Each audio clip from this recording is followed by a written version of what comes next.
पिंटू बेटा, तू बैठा क्यों है? सो जा, काफी रात हो गई है। फिर सुबह उठकर तुझे स्कूल भी तो जाना है ना। माँ मुझे नींद नहीं आ रही, मुझे गर्मी में पसीना हो रहा है। अच्छा ठीक है, मेरे पास आ जा, मैं तुझे हाथ वाले पंखे से हवा कर देती हूँ। माँ हाथ वाला पंखा भी कितनी हवा देगा। जब आपका हाथ थक जाता है तो आप पंखा चलाना छोड़ देते हो, फिर उसके बाद मुझे और भी ज्यादा गर्मी लगने लगती है। क्या करूं बेटा, पंखा चलाते चलाते मेरे हाथ में दर्द होने लगता है, इसलिए मैं थोड़ी देर रुक जाती हूँ। छी याक, घर में ये बदबू कैसी आ रही है? बेटा, ये जमीन की मिट्टी और पसीने की बदबू है। माँ मुझे इस बदबू से घुटन भी हो रही है। चलो ना, थोड़ी देर कहीं बाहर चलते हैं। तू भी ना, तेरे अजीब ही ड्रामे हैं। देख, तेरे पापा भी तो सो रहे हैं ना। सबको पता है कि घर में सोने से सभी को दिक्कत और परेशानी हो रही है, लेकिन सब थके हैं इसलिए आराम से सो गए। तू भी सो जा बेटा, मैं पंखा कर देती हूँ। नहीं तो नहीं, मैं बाहर जाऊंगा, मुझे नहीं सोना। लगता है तू नहीं मानेगा। चल ठीक है, थोड़ी देर तुझे बाहर घुमा के लाती हूँ। हाँ ठीक है, चलो। चल चल, थोड़ी देर बाहर घूम ले। ठीक है माँ, मैं अभी घूम कर आता हूँ। ये लड़का भी ना, बताओ, रात के 2 बज रहे हैं और इसे बाहर घूमने की पड़ी है। उधर पिंटू को घूमता देखकर गांव के कुछ कुत्ते उसके पास आकर जोर जोर से भौंकने लगते हैं। इस पर पिंटू डरकर माँ के पास भाग जाता है। माँ मुझे अब नहीं घूमना, चलो अब जल्दी से घर चलते हैं। अरे तुझे क्या हुआ? अभी तो घूमने के लिए गया था, इतनी जल्दी तेरा घूमना खत्म हो गया? वो माँ, गांव के कुत्ते आकर भौंकने लगे। अच्छा, तो जनाब को कुत्तों से डर लग गया, इसलिए भागकर वापस आ गए। घूम ले, और तुझे रात में बहुत घूमने का शौक लगा था ना, जा घूम ले। नहीं माँ, अब मैं नहीं घूमूंगा, जल्दी घर में चलो, नहीं तो वो कुत्ते यहाँ पर भी आ जाएंगे। इस तरह अब शीला पिंटू के साथ घर में चली जाती है। कुछ दिन ऐसे ही बीतते हैं। सभी लोग को प्यास की समस्या होने लगती है। माँ मुझे प्यास लगी है, पानी दो ना। अभी तो पिया था ना। माँ यहाँ घर में रखा हुआ पानी एकदम गर्म हो जाता है, इसलिए मुझे बार बार प्यास लग रही है। तू ठीक कहता है, ऊपर से गर्मी में पसीना भी हो रहा है, जिससे शरीर का सारा पानी बाहर निकल जाता है। ऐसे में प्यास तो लगनी ही है। पानी भी खत्म हो गया। लगता है फिर से हैंडपंप पर जाना होगा। अब और नहीं सहा जाता। मैं कल ही सभी से बात करूंगी। अब मैं यहाँ नीचे नहीं सो सकती। अब मैं पिंटू को लेकर छत पर ही सोऊंगी। इस तरह शीला परेशान होकर अपने घर वालों से बात करने वाली होती है, लेकिन क्या उसके घर वाले उसे ऊपर सोने की परमिशन देंगे? गांव में इस गर्मी में पहली बार छत पर कौन सोता है? छत पर सोने में गांव वालों को कौन सी दिक्कतें होती हैं? सबसे दिलचस्प सवाल तो ये है कि शीला ने बिना धुएं, बिना कोई प्रोडक्ट जलाए छत पर होने वाली मच्छरों की दिक्कत को हमेशा के लिए कैसे खत्म कर दिया। इसके अलावा शीला ने और कौन कौन से जुगाड़ लगाए जिससे छत पर होने वाले सभी समस्याएं खत्म हो गई। पूरी बात जानने के लिए चलिए कहानी के फ्लैशबैक में चलते हैं। घर पर मोतीलाल जी है क्या? हाँ चाचा जी, वो थोड़ा भैंसों को पानी पिलाने गए हैं। आप रुकिए ना, मैं बाहर खाट बिछा देती हूँ, आप बैठ जाइए, वो आते ही होंगे। ठीक है, इसी पेड़ के नीचे खाट डाल लेते हैं। अरे भैया, आप यहाँ कब आए? बस अभी आया था, तुम तो भैंसों को पानी देने लगे हो। हाँ भैया, वो तो तुम्हें पता ही है, गर्मी एकदम से बढ़ गई है, इंसान तो पानी पी पी कर नहीं थक रहे हैं, तो ये बेचारे जानवर है। हाँ सो तो है, आओ थोड़ी देर साथ बैठते हैं। वैसे भैया, ये लाइट की समस्या तो रात को एकदम नरक बना देती है। हर किसी को सोने में बहुत दिक्कत हो रही है, समझ नहीं आता कि ये परेशानी कब तक झेलनी पड़ेगी। पूरा गांव इस समस्या से परेशान है, इसी बारे में मैंने एक बार सरपंच जी को भी बात की थी। अच्छा, तो फिर क्या हुआ?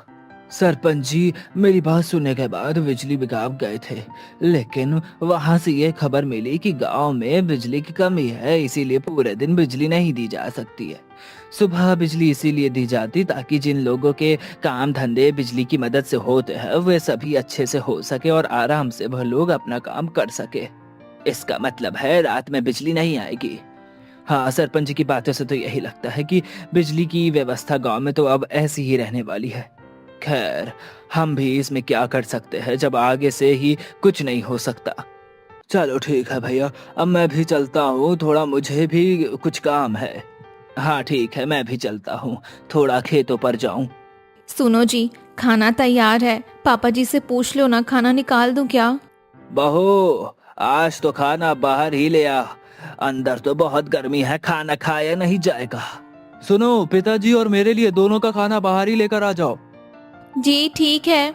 क्या हुआ बहू? माँ जी, वो उनका और पापा जी का खाना बाहर ही देना है, आप और मैं यहीं खा लेते हैं। ठीक है, तू पहले बाहर खाना दे आ, फिर हम बाद में खा लेंगे। पंखा करो ना, गर्मी लग रही है मुझे। करती हूँ, रुक जा जरा, थोड़ी देर तू खुद नहीं कर सकता पंखा? अपनी दादी से हरदम पंखा करवाना चाहता है। थोड़ी देर कर दीजिए ना माँ जी, जब हम खाएंगे तो इसी से पंखा करवाएंगे। क्यों पिंटू, करेगा ना पंखा? ठीक है मम्मी, कर दूंगा।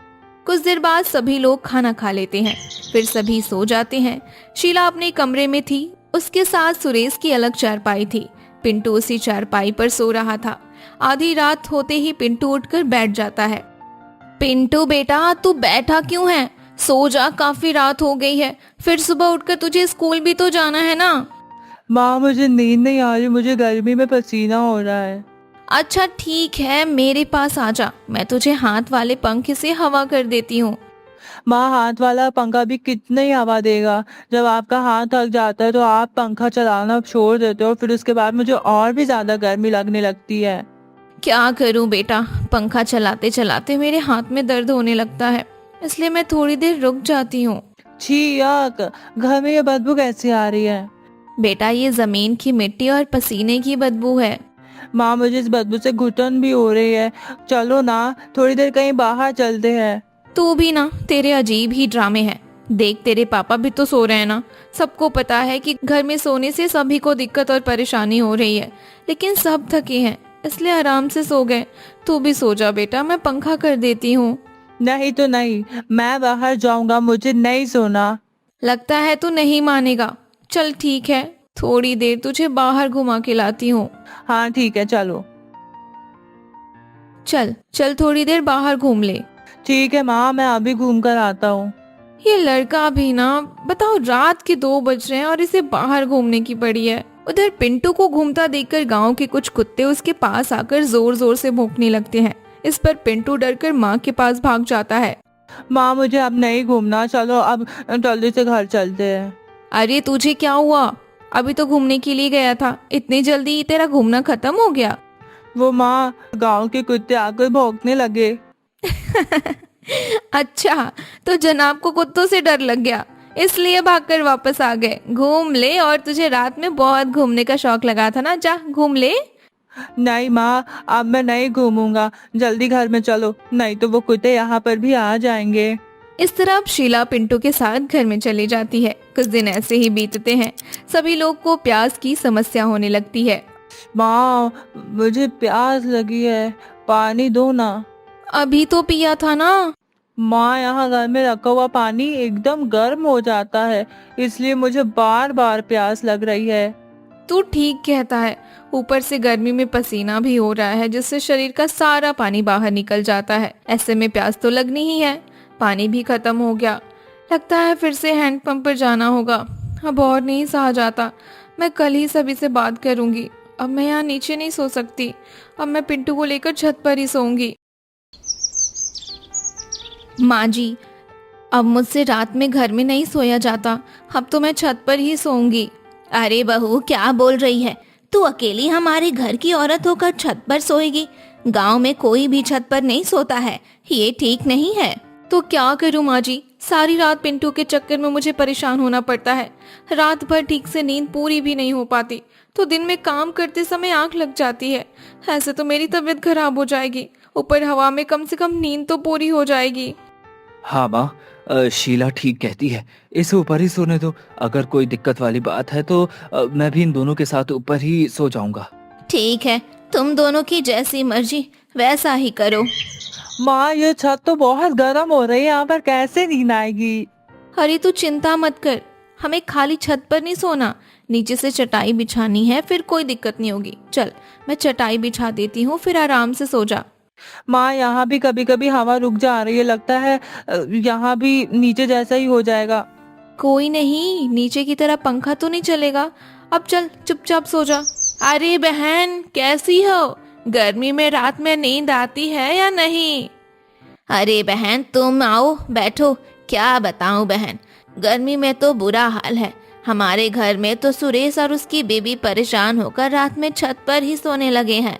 हाँ वो तो है, हमारा भी परिवार गर्मी से परेशान हो रहा है। लगता है हमें भी अब छत पर ही सोना पड़ेगा। अच्छा, आप नहीं सोती क्या छत पर? नहीं नहीं, मैं और ये तो अभी नीचे ही सोते हैं। नीचे सोने का कोई भी फायदा नहीं है बहन, रात की नींद रोज रोज खराब होती है। हाँ वो तो है, देखती हूँ आज इनसे पूछूंगी। अगर ये मान जाते हैं तो हम दोनों भी ऊपर ही सो जाएंगे। चलो ठीक है बहन, अब मैं चलती हूँ, घर में थोड़ा काम है। ठीक है बहन। अरे माँ जी, आप कहाँ चली गई थी? मैं कब से आपको ढूंढ रही थी। कहीं नहीं गई थी बहू, बस पड़ोस में जमुना बहन के यहाँ गई थी। अच्छा, तो क्या बात हो गई थी? कुछ भी नहीं, बस ऐसे ही मिलने गई थी। अच्छा सुन, जमुना बहन बता रही थी कि उसकी बहू और पति दोनों छत पर सोते हैं। हम भी आज से छत पर ही सोएंगे, गर्मी में तो अब हमसे नहीं सोया जाएगा नीचे। लेकिन माँ जी, वहाँ पर तो सब एक साथ कैसे सोएंगे? पापा जी के सामने सोने में मुझे बहुत शर्म आती है। तो उसकी चिंता मत कर, आदमी लोग एक तरफ सो जाएंगे और हम लोग एक तरफ सो जाएंगे। ठीक है माँ जी, आप जैसा सही समझे। अरे माँ जी आप? हाँ बहू, आज हम भी सोच रहे थे कि छत पर ही सोकर देखते हैं। ठीक है माँ जी, लेकिन पापा जी यहाँ सोएंगे तो मुझे थोड़ा अजीब लगेगा। तो फिक्र मत कर, वो एक तरफ सो जाएंगे। अच्छा माँ जी, मैं सोच रही थी कि बीच छत पर एक कपड़ा डाल देते हैं, फिर मुझे ठीक लगेगा। पापा जी को भी सोने में कोई ज्यादा दिक्कत नहीं होगी। ठीक है, फिर ऐसा ही कर ले तू। कुछ देर बाद सभी लोग अपनी अपनी जगह पर सो जाते हैं। उधर पड़ोस के लोग भी छत पर अपना बिस्तर लगाते हुए दिखाई दे रहे होते हैं। फिर वे लोग भी सो जाते हैं। लेकिन आधी रात को पड़ोस की मीरा नींद में उठती हुई अपनी छत के किनारे पर आ जाती है। तभी शिला उसे देख लेती है। वो कौन है? उठकर देखती हूँ, अरे ये तो भूत भूत। अरे क्या हुआ? तुम ठीक तो हो ना? क्यों चिल्ला रही हो? वहाँ पर भूत है, देखो भूत है वहाँ पे। अरे चुप हो जा, भूत जैसा कुछ नहीं होता। रुक, मुझे देखने दो कौन है वहाँ। अब सुरेश अपनी छत के किनारे जाकर देखता है तो उसे मीरा की पहचान होती है। अरे ये तो मीरा है, लगता है नींद में उठकर आगे बढ़ती जा रही है। मुझे रामनाथ चाचा को आवाज देनी होगी। अरे रामनाथ चाचा, अरे जल्दी उठो। अरे वो देखो मीरा, अरे अरे नींद में है, कहाँ चली जा रही है? जल्दी उसे पकड़ो, नहीं तो छत से गिर जाएगी। क्या क्या क्या हुआ? क्या हुआ? अरे वो देखो मीरा कहाँ जा रही है, जल्दी रोको उसे, नहीं तो वो नीचे गिर जाएगी। कुछ देर बाद रामनाथ मीरा को पकड़कर लाता है और उसे नींद से जगाता है। फिर मीरा नींद से बाहर आ जाती है। अरे चाचा सब ठीक है ना? हाँ सुरेश, सब ठीक है, बस नींद में उठकर चलने लगी थी। तुम लोग सो जाओ अब। चलो शुक्र है, लेकिन सच में तुम्हारी चिल्लाहट ने तो मुझे भी डरा दिया। एक बार तो लगा, मैंने भी सोच लिया था कि भूत हमारे छत पर आ गया है। अब छोड़ो भी, मजाक मत करो। हाँ ठीक है, चलो अब सो जाओ। धीरे धीरे सब परिवार के सभी लोग छत पर ही सोने लगे। सभी को छत की आदत लग गई थी, लेकिन बीच बीच में छोटी मोटी परेशानियां होती रहती। एक दिन पिंटू जब छत पर सो रहा था, तभी छत पर उसके पास एक चूहिया आ जाती है। माँ चूहा। क्या हुआ पिंटू, तू क्यों इतना चिल्ला रहा है? माँ यहाँ पर चूहा आया था। अच्छा चल अब सो जा, वो तो भाग गया होगा ना। नहीं, मुझे नींद नहीं आएगी, मुझे डर लग रहा है, मुझे मुझे नीचे जाना है। हद है, अब एक चूहे से डरकर तू नीचे जाएगा? हाँ हाँ, मुझे यहाँ पर अब नींद नहीं आएगी। ठीक है चल, मैं तुझे नीचे ही सुलाकर ऊपर आ जाऊंगी। ठीक है। क्या हुआ पिंकी, किसे देख रही है? चाची वो आज पिंटू छत पर नहीं दिखाई दे रहा है, वो कहाँ है? जनाब को रात में एक चूहे ने डरा दिया था, इसलिए नीचे भागकर सो रहे हैं। डरपोक, वो एक चूहे से डर गया। सुबह बाहर आने दो, फिर आप देखना मैं उसे कैसे चिढ़ाती हूँ। ठीक है, तुम दोनों की मटर गश्ती तो तुम दोनों ही जानो। अरे शीला, मेरा गमछा तो देना, जरा खेतों की तरफ जा रहा हूँ। और ये पिंटू को क्या हो गया? अभी तक सोता जा रहा है, कब तक सोएगा? आज स्कूल नहीं जाएगा क्या ये? स्कूल का तो नहीं पता, लेकिन रात को चूहे के डर से जनाब ने अपनी नींद जरूर खराब कर ली है, इसलिए अभी तक सोए पड़े हैं। क्यों, छत पर चूहे भी हो गए क्या? हाँ, छत पर जो एक तरफ चूल्हे की लकड़ी और उपले रखे हैं ना, उन्हीं की वजह से आ गए होंगे। तो एक काम करो, उसे साफ कर कर पूरी तरीके से चूल्हे के पास रख दो, फालतू में चूहे हमारी नींद भी खराब करेंगे। ठीक है, वो तो मैं रख दूंगी, लेकिन कहीं आपको भी तो चूहे से डर नहीं लग रहा था ना? अरे मुझे क्यों लगेंगे चूहे से डर? अरे मजाक कर रही थी। ये लो आपका गमछा। आज मैं अपना काम खत्म करके छत की सफाई कर दूंगी। इस तरह से शीला ने अपनी छत की सफाई कर दी। फिर कीड़ों और चूहों जैसी दिक्कत खत्म हो गई। अब सभी लोग आराम से छत पर सोने लगे थे, लेकिन छत पर हवा चलने के बाद भी ठंडक महसूस ही नहीं होती थी। फिर सभी ने छत पर पानी डालना शुरू कर दिया। अब छत सूख जाती है तो सभी लोग सो जाते हैं। आज छत पर लोग ज्यादा देर तक जाग रहे थे क्योंकि हवा कम चल रही थी। आज तो हवा भी नहीं चल रही है, लगता है नींद भी देर से आएगी। ये तो रोज की बात है, हवा चलती है लेकिन शरीर में महसूस ही नहीं होती। अगर यही हवा ठंडी चले तो शरीर को भी ठंडक महसूस होने लगेगी। ठंड हवा तो केवल बारिश और सर्दियों में ही चलती है। जब हम छत पर नहीं सो सकते, क्या फायदा उस ठंडी हवा का? चिंता मत करो, मैंने कुछ सोचा है। कल से हमारे छत पर भी ठंडी हवा चलेगी। ठंडी हवा चलेगी? वो कैसे? हाँ, मैंने सोचा है, जो बीच में कपड़ा टंगा है ना, हम उसे पानी में अच्छे से भिगोकर रस्सी पर डाल देंगे। फिर भीगे कपड़े की वजह से हवा में अपने आप ठंडापन महसूस होने लगेगा। अच्छा, क्या सच में तुम्हारा ये जुगाड़ काम करेगा? ये तो तुम्हें कल खुद ही पता चल जाएगा। चलो कल देखते हैं क्या होता है। इस तरह से शीला ने कपड़ों को पानी में भिगोकर टांग दिया, जिसकी वजह से सच में हवा में थोड़ा बदलाव हो गया। अरे वाह शीला, तुमने तो कमाल कर दिया। क्या हुआ जी, आज की सब्जी कुछ ज्यादा ही स्वादिष्ट बनी है क्या? नहीं, मैं तो उस गीले कपड़े की बात कर रहा था। रात को सच में पूरे छत पर ठंडक थी, लेकिन एक बात है, छत पर मच्छर भी नहीं जाते। पर दिन में मच्छर काटते, लेकिन इसका जुगाड़ तो धुएं के अलावा कुछ भी नहीं हो सकता।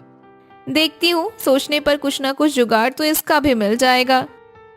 चूहे से डरने वाले बच्चे, क्या कर रहे हो? क्या है, तू मुझे ऐसे क्यों कहती है? क्यों, तुझे बुरा लगता है मेरे ऐसे कहने पर? हाँ लगता है, तभी तो बोल रहा हूँ। अच्छा चल ठीक है, आगे से नहीं बोलूंगी, माफ कर दे मुझे।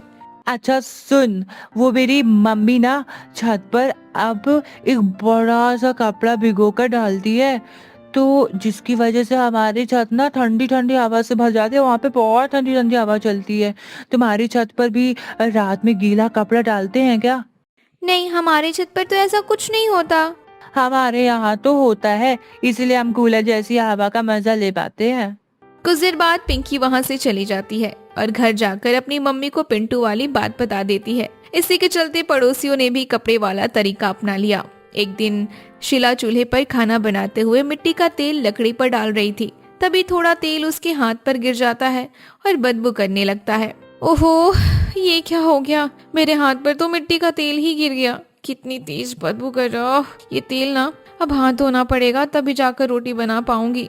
वैसे बदबू एक ऐसी चीज है ना जिसे इंसान परेशान हो जाते हैं। अगर कोई बदबू मच्छरों को भगाने में मदद करे तो जब मैं अपने मायके थी तो सुना था कि नीम के तेल के बदबू से कीड़े मकोड़े दूर रहते हैं। क्या पता नीम के तेल से मच्छर भी भाग जाते हो। एक काम करती हूँ, इनसे कहती हूँ कि हमारे घर में आंवले की जगह नीम का तेल लाया करें, फिर उससे हम बालों में लगा लिया करेंगे। क्या पता उसकी बदबू से मच्छर काटना ही बंद कर दे। हाँ, ये जुगाड़ तो ठीक रहेगा। शीला जरा एक लोटा पानी तो लाना। अरे आज आप खेतों से बड़ी जल्दी आ गए, क्या बात है? अच्छा सुनो ना, मैं कह रही थी कि आप जो आंवले का तेल लाते हो ना, उसकी जगह नीम का तेल लाया करो। मुझे लगता है कि उसे सिर में लगाने पर रात में मच्छर काटना बंद कर देंगे। ओह, तो तुमने एक नया जुगाड़ भी खोज लिया। चलो ठीक है, मैं कल सुबह ले आऊंगा। एक जुगाड़ और मेरे दिमाग में और आया है। मैं सोच रही थी ना, तुलसी के पौधों की महक भी मच्छरों को भगाने में मदद करती है, तो क्यों ना छत पर तुलसी के गमले लगा दिए जाएं? ठीक है, लगा कर देख लो। हमें तो बस अच्छी नींद के मतलब है, और कुछ नहीं चाहिए। अगर इन जुगाड़ों से अच्छी नींद आ जाती है तो फिर इन्हें ही करने से कोई बुराई नहीं है। इस तरह से शीला के जुगाड़ से सच में फायदा मिला और छत पर मच्छरों की दिक्कत भी कम हो गई। अरे बहू, तुझे पता है हमारे पड़ोसी मच्छरों से बचने के लिए नीम का तेल सिर पर लगा रहे हैं और तुलसी का पौधा भी लगा रहे हैं। तो माँ जी, हर बार की तरह ये वाला तरीका भी हम लोग कॉपी कर लेते हैं। क्यों, ठीक कह रही हूँ ना? हाँ बिल्कुल ठीक बोल रही है बहू। इस तरह से पूरा गांव छत पर सोने लगा और शीला के जुगाड़ अपनाकर हर रात की अधूरी नींद पूरी करने लगी। घर के मुख्य द्वार पर बाकी घर वालों के साथ खड़ी शारदा हाथ में आरती की थाली लिए अपनी बहू आरती का घर में स्वागत करती है। लेकिन जैसे ही आरती की नजर घर पर पड़ती है, वो चौंक कर कहती है, हे भगवान, ये क्या, इतना पुराना और टूटा फूटा घर। बहू, ये घर हमारे दादा परदादा के जमाने का है बेटा। जी माँ जी, मुझे देखकर ऐसा ही लगा था। मुझे पता है बेटा, तुझे पुराने घर में रहने की आदत नहीं है ना, इसलिए शायद तू ऐसा कह रही है।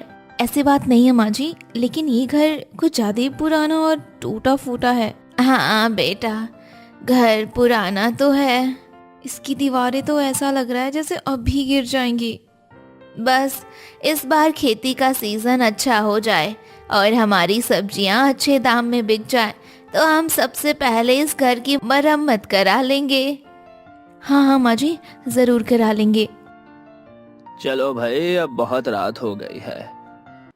सफर में थकान भी काफी हो गई होगी, तुम सब अब आराम कर लो, कल सुबह जल्दी उठना भी है। सुबह जल्दी उठकर शारदा रसोई में पहुंच जाती है। कुछ देर में आरती भी तैयार होकर आ जाती है। आरती को देखकर शारदा कहती है, उठ गई बहू, आज तुम्हारी पहली रसोई की रस्म है। आज तुम सबके लिए बढ़िया सा खाना बना लो। जी माँ जी, मैं अब भी सबके लिए खाना तैयार करती हूँ। हम सब तुम्हारे हाथ का खाना खाने के लिए बेताब है बेटा। गर्मी में पसीने से तरबतर होकर आरती सबके लिए खाना बनाती है। थोड़ी देर बाद पूरा परिवार चटाई पर बैठता है और आरती सबको खाना परोसती है। वाह बहू, बहुत ही स्वादिष्ट खाना बनाया है तूने, आज तो मजा ही आ गई। मैंने कहा था ना माँ, आरती के हाथ में जादू है, अब रोज हमें ऐसे ही खाना खाने के लिए मिलेगा। भाभी, आपने तो वाकई कमाल कर दिया। इतना टेस्टी खाना तो मैंने कभी पहले नहीं खाया था। खाना तो वाकई स्वादिष्ट बना है बहू, सभी को पसंद आया है। देख, तेरी सारी मेहनत सफल हो गई। चलो अब खेत पर जाने का समय हो रहा है, आज तो खेत में बहुत काम भी है। हाँ चलते हैं पापा, हमें शाम तक लौट कर भी तो आना है। बहू, आज तुम भी हमारे साथ खेत पर चलो ना। हाँ भाभी, वैसे भी आप घर पर अकेली क्या करोगी?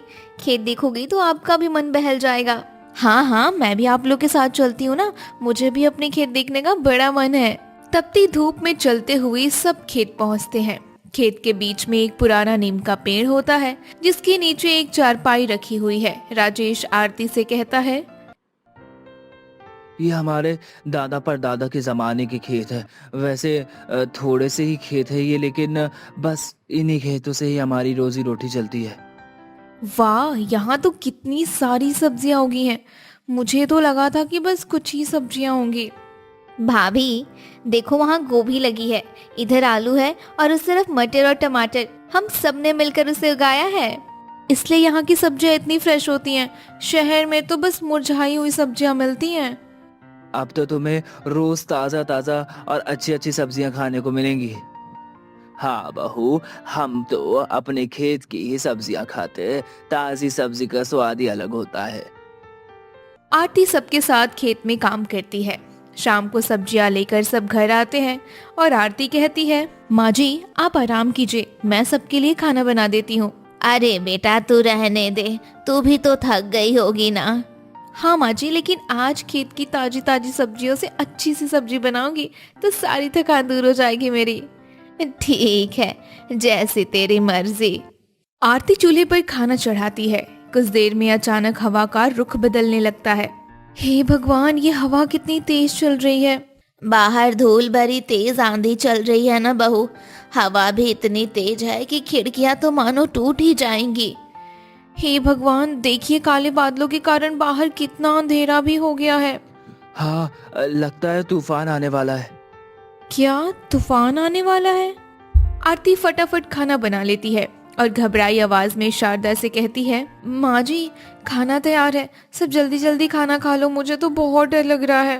अरे बेटा डरो मत, यहाँ तूफान तो आते जाते रहते हैं, कुछ नहीं होगा। कुछ देर बाद तूफान शांत हो जाता है। शारदा गहरी सांस भरकर कहती है, चलो आप सब शांत हो गया, लेकिन क्या माँ जी?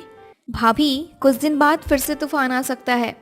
कुछ दिन बाद सच में बहुत बड़ा तूफान आ जाता है और शारदा घबरा कर कहती है, इस बार तो हवा की रफ्तार कुछ ज्यादा ही है, लगता है बहुत बड़ा तूफान आने वाला है। बाहर से चीजें और पेड़ गिरने की आवाजें आ रही है, छत की खपरेल उखड़ने लगी है। हे भगवान, इतना तेज तूफान! सभी जल्दी से घर के बाहर निकलो, लगता है यह घर संभल नहीं पाएगा अब। हे भगवान रक्षा करना, हमारे पास बस एक ही छत है।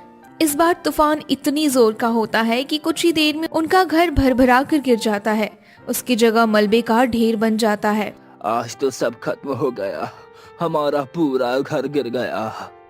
हे भगवान, हमारा तो घर ही हमारा आसरा था, अब वो भी गिर गया, अब हम कहाँ रहेंगे। माँ रो मत, हम यहाँ ताड़पत्री वगैरह से रहने लायक जुगाड़ कर लेंगे। नहीं रितिका, ताड़पत्री ज्यादा देर तक नहीं टिक पाएगी। हम यहाँ से मलबे के बीच खुले में नहीं रह सकते, यह खतरनाक है। राजेश सही कह रहा है, पर हम जाए कहाँ? गांव में और कोई ठिकाना भी तो नहीं है। पापा, मुझे लगता है कि इससे बेहतर है कि हम अपने खेत ही चलते हैं, कम से कम वहाँ हम सुरक्षित तो रहेंगे। हाँ, अब कोई और चारा भी नहीं है, हमें खेत ही जाना पड़ेगा। क्या खेत में? राजेश जी, वहाँ तो बस एक ही चारपाई है ना, हमारा पूरा परिवार वहाँ कैसे रहेगा? मजबूरी है बेटा, अब खेती हमारा सहारा है। चलो, जो बचा कुचा सामान है वो उठाओ और खेत चलो। सामान लेकर अंधेरे में चलते हुए सब खेत में जाते हैं और नीम के पेड़ के नीचे रखी चारपाई पर बैठने की कोशिश करते हैं। हे भगवान, 5 लोगों को अब इस एक चारपाई पर सोना पड़ेगा। हाँ बेटा, अब यही करना पड़ेगा। अभी तो मेरी नई नई शादी हुई है, मैंने तो कुछ दिन भी अपने घर में सुकून से नहीं रह पाई। बहू क्या सोच रही है, बस कुछ दिन की बात है, सब ठीक हो जाएगा। हाँ माँ जी, मैं कोशिश करती हूँ। हाँ बेटा, तकलीफ होगी लेकिन थोड़ा बर्दाश्त करना पड़ेगा। गर्मी और उमस के बीच सभी उस एक चारपाई पर जैसे तैसे सोने की कोशिश करते हैं कि अचानक रितिका का हाथ नींद में जोर से आरती की नाक पर लगता है और वो कहती है, ओ माँ, हे भगवान, मेरी तो नाक ही तोड़ दी। रितिका, क्या कर रही हो तुम? क्या हुआ भाभी? मैंने क्या किया? तुम्हारी कोनी मेरी नाक पर लगी है, देखो नाक टूट गई मेरी। माफ करना भाभी, गलती से हो गया। रितिका का हाथ कितनी जोर से लग गया राजेश जी, देखिए जरा। शांत हो जाओ आरती। रितिका, हाथ थोड़ा इधर कर लो। जी भैया। आरती फिर से सोने की कोशिश करती है लेकिन गर्मी और घुटन उसे सोने ही नहीं देती। थोड़ी देर बाद शारदा का पैर नींद में आरती के ऊपर आ जाता है। हे भगवान, अब ये क्या है? माँ जी, आपका पैर। माफ करना बेटा, जगह ही इतनी कम है, क्या करूं? तुम सोने की कोशिश करो। यहाँ तो मैं सो ही नहीं सकती, कभी हाथ लग रहा है तो कभी पैर, और गर्मी से मेरा दम घुट रहा है। आरती, 5 बज गए, उजाला होने वाला है, चलो उठ ही जाओ। हम दोनों ना खेत में घूम कर आते हैं। ठीक है, चलिए, वैसे भी यहाँ लेटने का कोई फायदा नहीं है। हाँ चलो, ताजा हवा में तुम्हें थोड़ा अच्छा लगेगा। राजेश और आरती बातें करते हुए खेत की पगडंडियों पर चलते हैं। गुस्सा ठंडा होने के बाद आरती कहती है, राजेश जी, मैं यहाँ से थोड़ी धनिया और मिर्ची तोड़ लेती हूँ, आज खाने के साथ ताजी चटनी बनाऊंगी। यह हुई ना बात, चलो मैं तुम्हारी मदद करता हूँ। दोनों सब्जियाँ तोड़कर वापस लौटते हैं। महेश और शारदा अपने साथ लाए बर्तनों को साफ करते हुए कहते हैं, अरे तुम दोनों कहाँ चले गए थे? मैं तो डर ही गई थी। माँ जी, हम बस ताजा हवा खाने थोड़ा बाहर घूमने चले गए थे।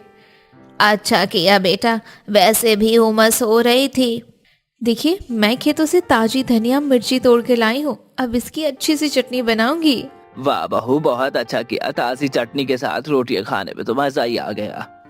तुम चूल्हा जलाकर रोटियां भी सेक लो बेटा। आरती जैसे ही चूल्हे में आग जलाती है, हवा की वजह से खेत की मिट्टी और धूल उड़ने लगती है। बाप रे, इतनी धूल उड़ रही है कि सांस लेना भी मुश्किल हो रहा है। चूल्हा कैसे जलेगा अब? घर की रसोई में तो कम से कम 4 दीवारें तो थी, यहाँ तो हवा के कारण चूल्हा जलाने में भी बड़ी परेशानी हो रही। हाँ माँ जी, धुएं से आंखें लाल हो रही हैं और धूप और गर्मी से तो पसीना आ रहा है। हाँ बेटा, चाह कर भी तबीयत के कारण मैं मदद नहीं कर सकती। कोई बात नहीं माँ जी, मैं कर लूंगी। आरती को परेशान होता देखकर राजेश उसके पास जाकर कहता है, आरती, तुम्हें धूप से परेशानी हो रही होगी, मैं तुम्हारे लिए कपड़ा टांग देता हूँ ताकि सीधी धूप तुम पर ना पड़े।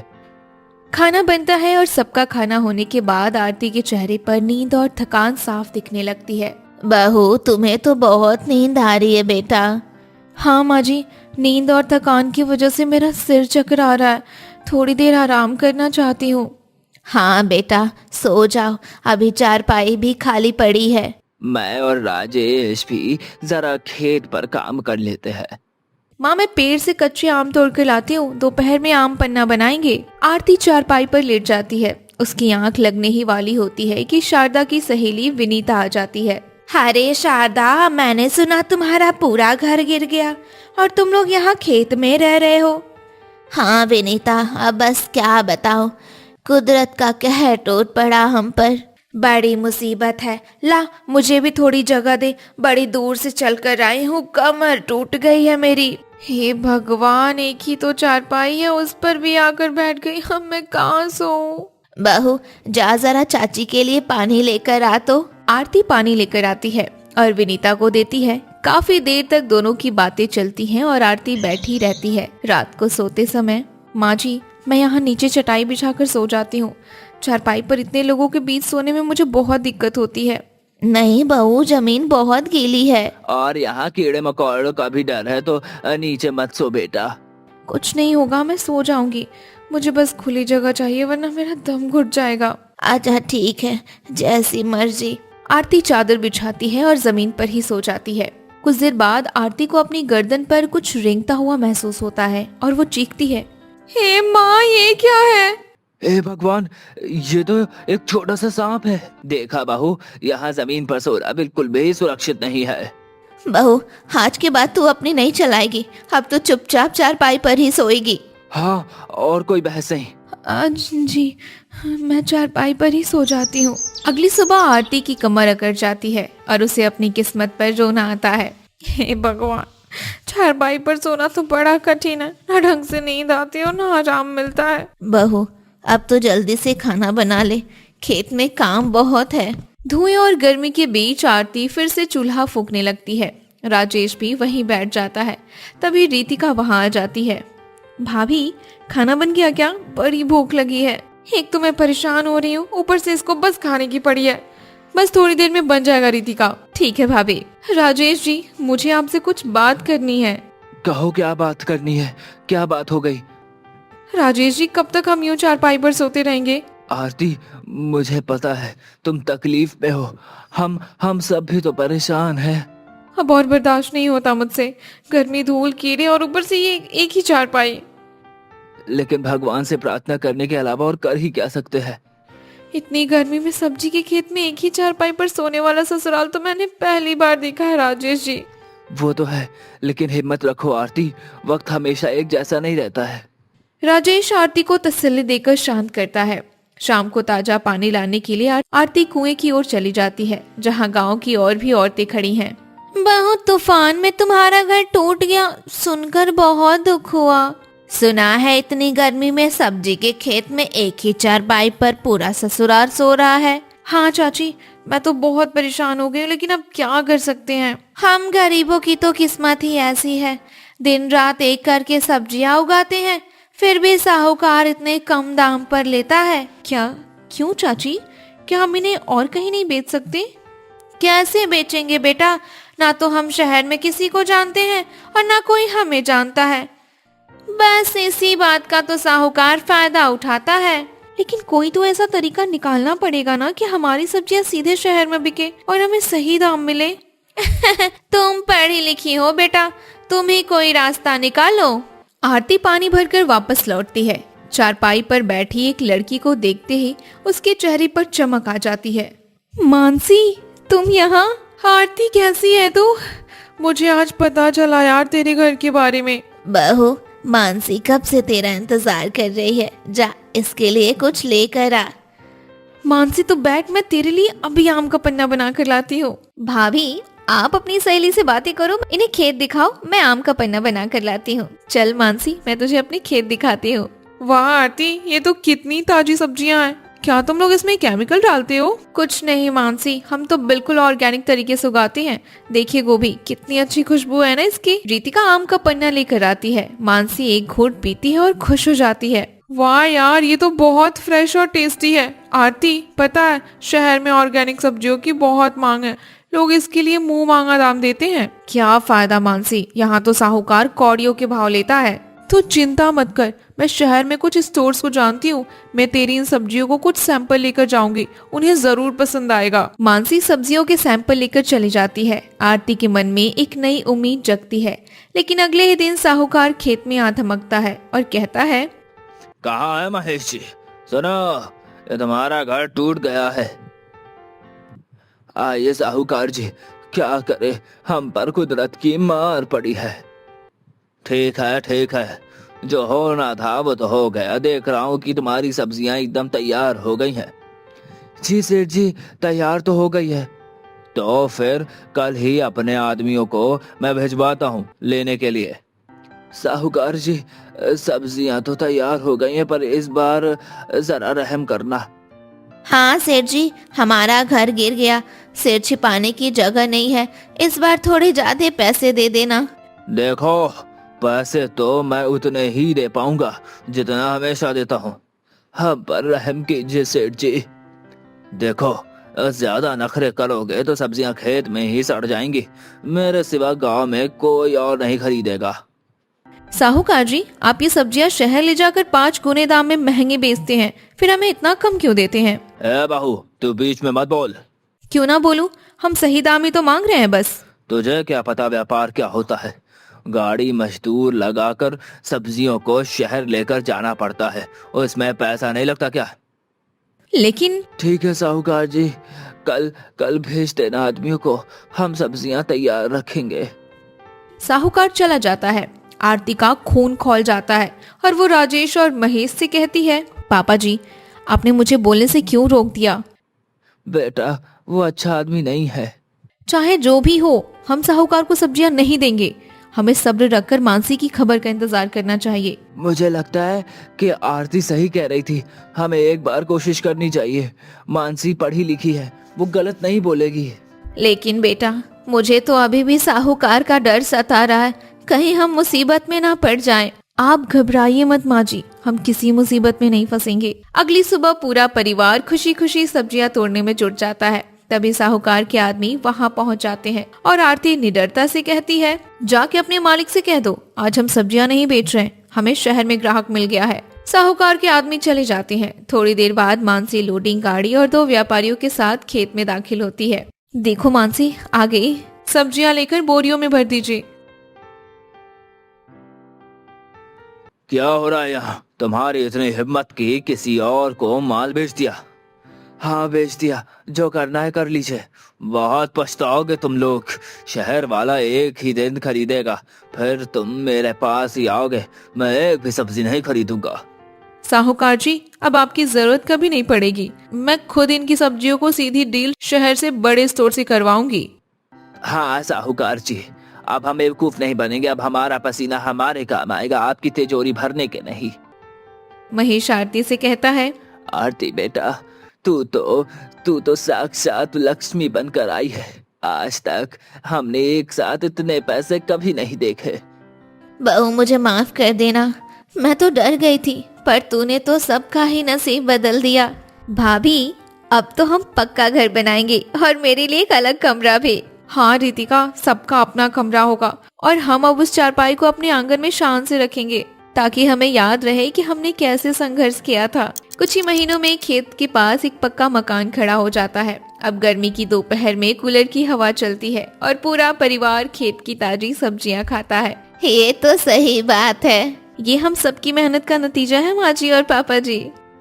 हमने दिखा दिया कि अगर परिवार साथ हो और सोच सही हो तो घर में सारी मुश्किलें खत्म हो सकती है, हर मुश्किल का रास्ता निकल सकता है। हाँ राजेश जी, हम तो वो दिन हमेशा याद रखेंगे जो हम सबने गर्मी में सब्जी के खेत में एक ही चारपाई पर बिताए थे। हाँ, जिसकी वजह से हमें मेहनत करने की प्रेरणा मिली और परिवार की कीमत भी पता चली। एक बहू और 1000 नखरे। सुबह के 8 बज रहे हैं। गोकुल निवास की रसोई में मीना पसीने से तरबतर होकर नाश्ता बना रही है, जबकि डाइनिंग टेबल पर सरोज देवी अपनी आंखों पर चश्मा चढ़ाए बहू के आने का इंतजार कर रही है और कहती है, मीना, आज फिर 8 बज गए। वो महारानी अभी तक सोकर नहीं उठी क्या? सूरज सिर पर आ गया है और हमारी नई बहू के नखरे खत्म ही नहीं हो रहे। माँ जी, मैंने 3 बार दरवाजा खटखटाया, पर अंदर से जवाब आया कि अभी ब्यूटी स्लीप चल रही है। अब आप ही बताइए, मैं क्या करूं? मैं तो तंग आ गई हूँ इसके रोज रोज के ब्यूटी स्लीप से। पता नहीं आज के जनरेशन के बच्चों को ये क्या लत लगती जा रही है। तभी सीढ़ियों से तानिया उतरती है। उसके हाथ में आईफोन है और चेहरे पर महंगा फेस मास्क। उसने रेशमी नाइट सूट पहना है, जिसे देखकर सरोज देवी का पारा चढ़ जाता है। तानिया सबसे एक ही बोलती है, गुड मॉर्निंग एवरीवन। वैसे मॉर्निंग तो गुड नहीं है, क्योंकि रात को एयर प्यूरिफायर ने काम करना बंद कर दिया था। मेरी स्किन कितनी डल लग रही है ना? बहू, यहाँ स्किन नहीं, रसोई की इज्जत डल हो रही है। इस घर की रस्म है कि बहू सूरज उगने से पहले उठती है और रसोई संभालती है। तुम यहाँ फेस मास्क लगाकर घूम रही हो, ये क्या तरीका है? तानिया ने बड़े नखरे से कुर्सी खींची और उस पर बैठ गई। उसने मेज पर रखी पराठों की थाली को ऐसे देखा जैसे वो कोई कचरा हो। रमेश जी ने अखबार के पीछे से नजरें घुमाई। फिर तानिया नखरे भरे अंदाज में कहती है, ओह माय गॉड, ये तेल से लथपथ पराठे। मम्मी जी, क्या आप मेरा कोलेस्ट्रॉल बढ़ाने की साजिश कर रही हैं? मुझे तो एवोकाडो टोस्ट और ओट्स मिल्क चाहिए। इतना ऑयली नाश्ता मैं नहीं कर सकती, मेरी तबीयत खराब हो जाएगी। बेटा, हमारे घर में तो पीढ़ियों से यही नाश्ता बन रहा है। और ये ओट्स मिल्क क्या होता है? दूध तो गाय देती है, ये ओट्स कहां से दूध देने लगे? आर्यन चुपचाप अपनी प्लेट में नजरें गड़ाए बैठा था। उसे पता था कि अगर उसने मुंह खोला तो आग और भड़क जाएगी। पर सरोज देवी ने उसे बीच में घसीट ही लिया और आर्यन से कहती है, आर्यन, देख रहा है अपनी बीवी के नखरे? कल इसे मोगरे की महक से एलर्जी थी, परसों इसे मंदिर की घंटी से सिर दर्द था, और आज इसे हमारे खाने से दिक्कत है। आखिर ऐसे कैसे चलेगा बेटा? मैं तो इसके रोज रोज के नखरे से पागल हो जाऊंगी। थोड़ा समझा इसको। माँ, वो तानिया को थोड़ा वक्त लगेगा एडजस्ट होने में। तानिया प्लीज आज खा लो ना, भाभी ने बड़ी मेहनत से बनाया है। देखो, अगर तुम्हें तबीयत खराब होने का डर है तो थोड़ा कम ही खाना। आर्यन की बातें सुनकर तानिया ने अपनी उंगली की टिप से पराठे को छुआ और फिर नाक सिकोड़ ली। उसने अपने फोन में कुछ टाइप किया और फिर जोर से आह भरी, जैसे उस पर कोई पहाड़ टूट पड़ा हो। फिर कहने लगी, मेहनत तो जिम में भी होती है आर्यन, पर उसका मतलब ये तो नहीं कि मैं कुछ भी अनहेल्दी खा लूं। मम्मी जी, मेरे लिए अलग से हिमालयन पिंक सॉल्ट मंगवा दीजिए। मुझे नॉर्मल नमक से ब्लोटिंग होती है, मैं इसे नहीं खा सकती। भाभी, नमक तो नमक होता है, अब हिमालय से मंगवाओ या समुद्र से। यहाँ 100 काम पड़े हैं और आपको नमक के रंग की चिंता है। क्या बच्चों जैसे नखरे कर रही हैं? जो भी है खा लीजिए, आखिर घर के और सभी लोग तो खा ही रहे हैं ना। तानिया ने मीना की तरफ एक तिरछी नजर डाली। उसे पता था कि मीना को जलन हो रही है, क्योंकि तानिया को काम नहीं करना पड़ रहा। दादी ने अपनी लाठी जमीन पर पटकी और हंसने लगी। अरे सरोज, ये तो अभी ट्रेलर है। इस बहू के पास 1000 नखरे हैं और हर नखरे की एक नई कहानी। आज नमक गुलाबी चाहिए तो कल पानी भी नीले रंग का मांगेगी। और ढूंढो रंग बिरंगी बहू। हंसी मत माँ जी। बहू, आज दोपहर को पूजा है और तुम्हें साड़ी पहनकर बैठना होगा। ये नाइट सूट और फेस मास्क उतारो और तैयार हो जाओ। तानिया ने अपनी आंखों को गोल गोल घुमाया। उसे साड़ी पहनने के नाम से ही चिढ़ थी। ऊपर से भारी गहने पहनना उसे किसी सजा से कम नहीं लग रहा था। तानिया ने फटाक से जवाब दिया, sari in this weather? Mummy ji, मेरा फैब्रिक सेंस बहुत सेंसिटिव है। मुझे सिर्फ प्योर शिफॉन चाहिए, वो भी पेस्टल कलर्स में। ये लाल पीले बनारसी साड़ी पहनकर मैं किसी जोकर जैसी लगूंगी। मैं नहीं पहन सकती। जोकर लगो या रानी, पहननी तो वही पड़ेगी जो मैंने निकाली है।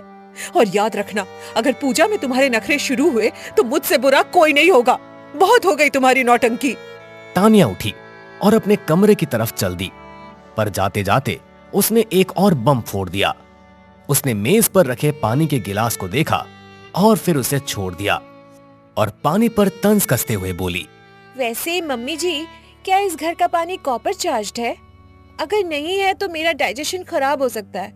आर्यन, मेरे लिए मटके का नहीं, एल्कलाइन वाटर मंगा दो। आज से मैं वही पीऊंगी। तानिया, अब क्या पानी भी विदेश से मंगाओ? चुपचाप जो मिल रहा है पी लो, वरना मां मुझे घर से निकाल देगी। सरोज देवी ने अपना सिर पकड़ लिया। उन्हें समझ ही नहीं आ रहा था कि वो इस नखरेबाज बहू को कैसे सुधारे। उधर रसोई में मीना बुदबुदा रही थी और तानिया अपने कमरे में जाकर अपनी सहेली को कॉल लगाने लगी और कॉल पर बात करते हुए कहती है, यार नेहा, ये घर है या कोई म्यूजियम? यहाँ तो लोग सांस भी पुराने जमाने के हिसाब से लेते हैं। मम्मी जी तो हिटलर की नानी है, हर चीज में डिसिप्लिन। मैं क्या करूँ, मुझे कुछ समझ नहीं आ रहा। सुन रही हूँ मैं, जुबान बहुत चलती है तुम्हारी। काश कि तुम्हारा हाथ भी काम में इतना ही चलता। जल्दी तैयार होकर नीचे आओ। तानिया ने फोन रखा और आईने में खुद को देखा। उसने ठान लिया था कि वो सरोज देवी के अनुशासन को अपने नखरों से मात देकर रहेगी। गोकुल निवास की शांति अब पूरी तरह से खत्म हो चुकी थी। तानिया खुद से कहती है, देखते हैं मम्मी जी, आपकी जिद जीतती है या मेरे नखरे। आज की पूजा तो यादगार बनकर ही रहेगी। अभी क्या याद रखेंगी कि कैसी बहू से पाला पड़ा है। दोपहर के 12 बज चुके थे। पंडित जी आ गए थे और पूरा घर अगरबत्ती की खुशबू से महक रहा था। सरोज देवी ने सबको नीचे बुलाया, पर तानिया का कहीं पता ही नहीं था। आर्यन, अपनी बीवी को लेकर आ। पंडित जी मुहूर्त निकाल रहे हैं। अगर वो अब भी तैयार नहीं हुई है तो मैं खुद ऊपर जाकर उसे खींच के लाऊंगी। जल्दी जा। माँ, वो आ रही है, बस थोड़ा टचअप कर रही है। उसने कहा कि लाइटिंग के हिसाब से उसका मेकअप मैच नहीं कर रहा। तभी तानिया नीचे उतरी, पर उसे देखकर सबकी आंखें फटी की फटी रह गई। उसने साड़ी तो पहनी थी, पर उसके साथ उसने सनग्लासेस लगा रखे थे और हाथ में एक छोटा सा बिजली वाला पंखा ले रखा था। अरे, ये जजमान की पत्नी है या किसी फिल्म की शूटिंग से आई हीरोइन? अरे चश्मा उतारिए बहू, भगवान को तो कम से कम सीधा देखिए। सॉरी पंडित जी, ये यूवी रेज बहुत तेज है और मुझे माइग्रेन हो सकता है। और मम्मी जी, इस पंखे के बिना मैं एक सेकंड नहीं बैठ सकती। मुझे गर्मी से एलर्जी है। सरोज देवी का चेहरा गुस्से से काला पड़ गया। उन्हें लगा कि उनके खानदान की नाक कट रही है। रमेश जी ने अपनी हंसी रोकने के लिए अखबार से अपना मुंह पूरी तरह ढक लिया। तान्या, ये तमाशा बंद करो और चुपचाप यहाँ बैठो। ये पंखा और चश्मा अभी इसी वक्त हटाओ, वरना मैं भूल जाऊंगी कि तुम इस घर की बहू हो। बहुत हो गया तुम्हारा नाटक। मम्मी जी, रूल्स तो रूल्स होते हैं, पर हेल्थ इज वेल्थ। अगर मैं बेहोश हो गई तो पूजा अधूरी रह जाएगी। फिर मत कहिएगा कि मैंने नखरे किए। मैं कह रही हूँ, जब मुझे दिक्कत है तो आप क्यों नहीं समझ रही हैं? दादी ने ताली बजाई और खिलखिलाकर हंसने लगी। गोकुल निवास में आज परंपरा और नखरों के बीच एक ऐसा दंगल शुरू हुआ था जिसका अंत किसी को पता नहीं था।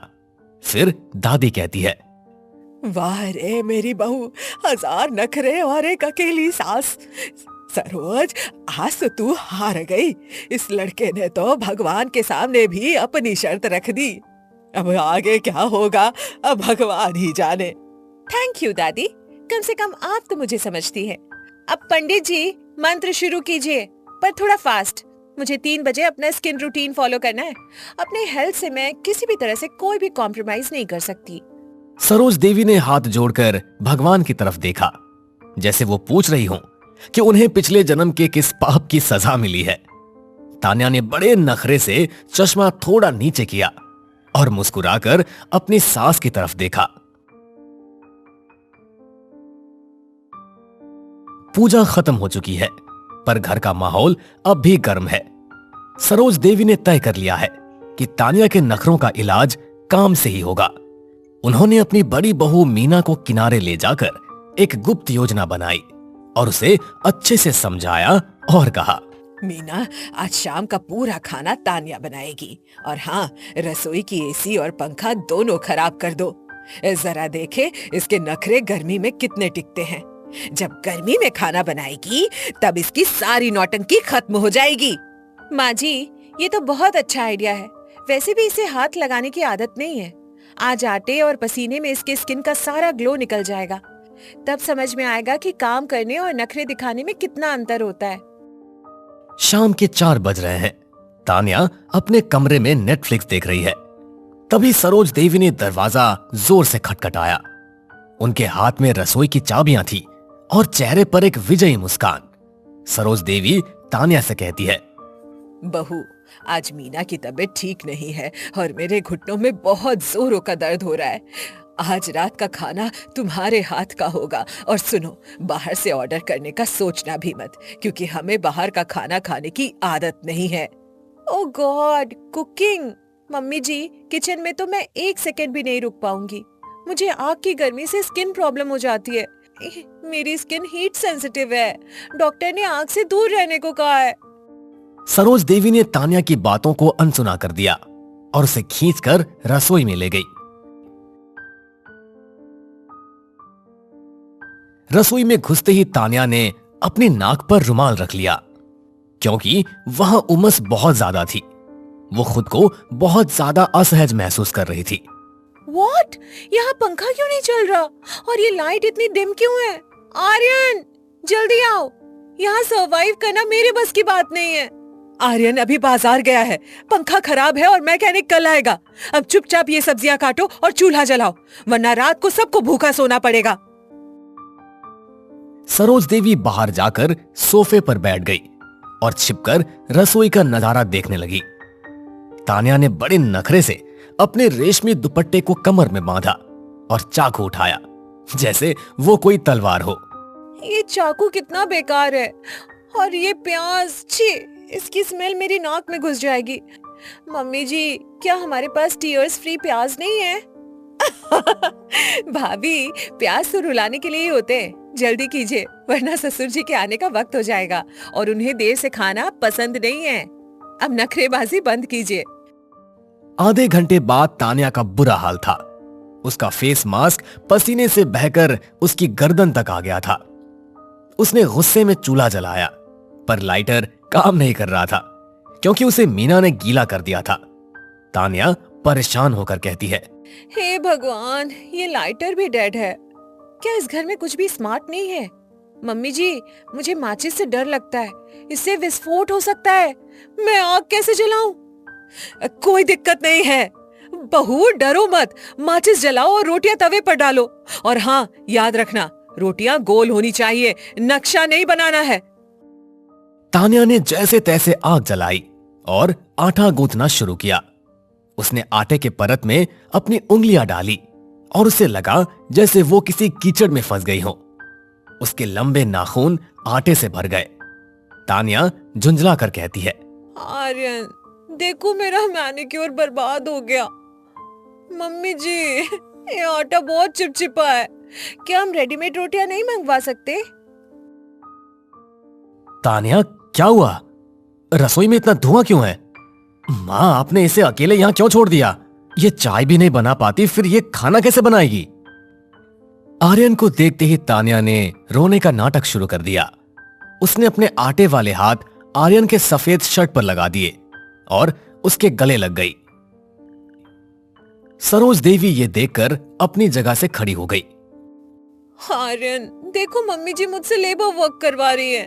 यहाँ पंखा भी नहीं है और ये प्यास मुझे टॉर्चर कर रही है। मेरी आईलैशेस झड़ने लगी है गर्मी से। Labour work? खाना बनाना कर्तव्य होता है बहू। और आर्यन, तू चुप रह। आज इसे खाना बनाना ही होगा। ये इसके नखरों का डिटॉक्स है। तू बीच में मत पड़। तान्या ने अचानक एक गहरी सांस ली और अपनी आंखें पोंछी।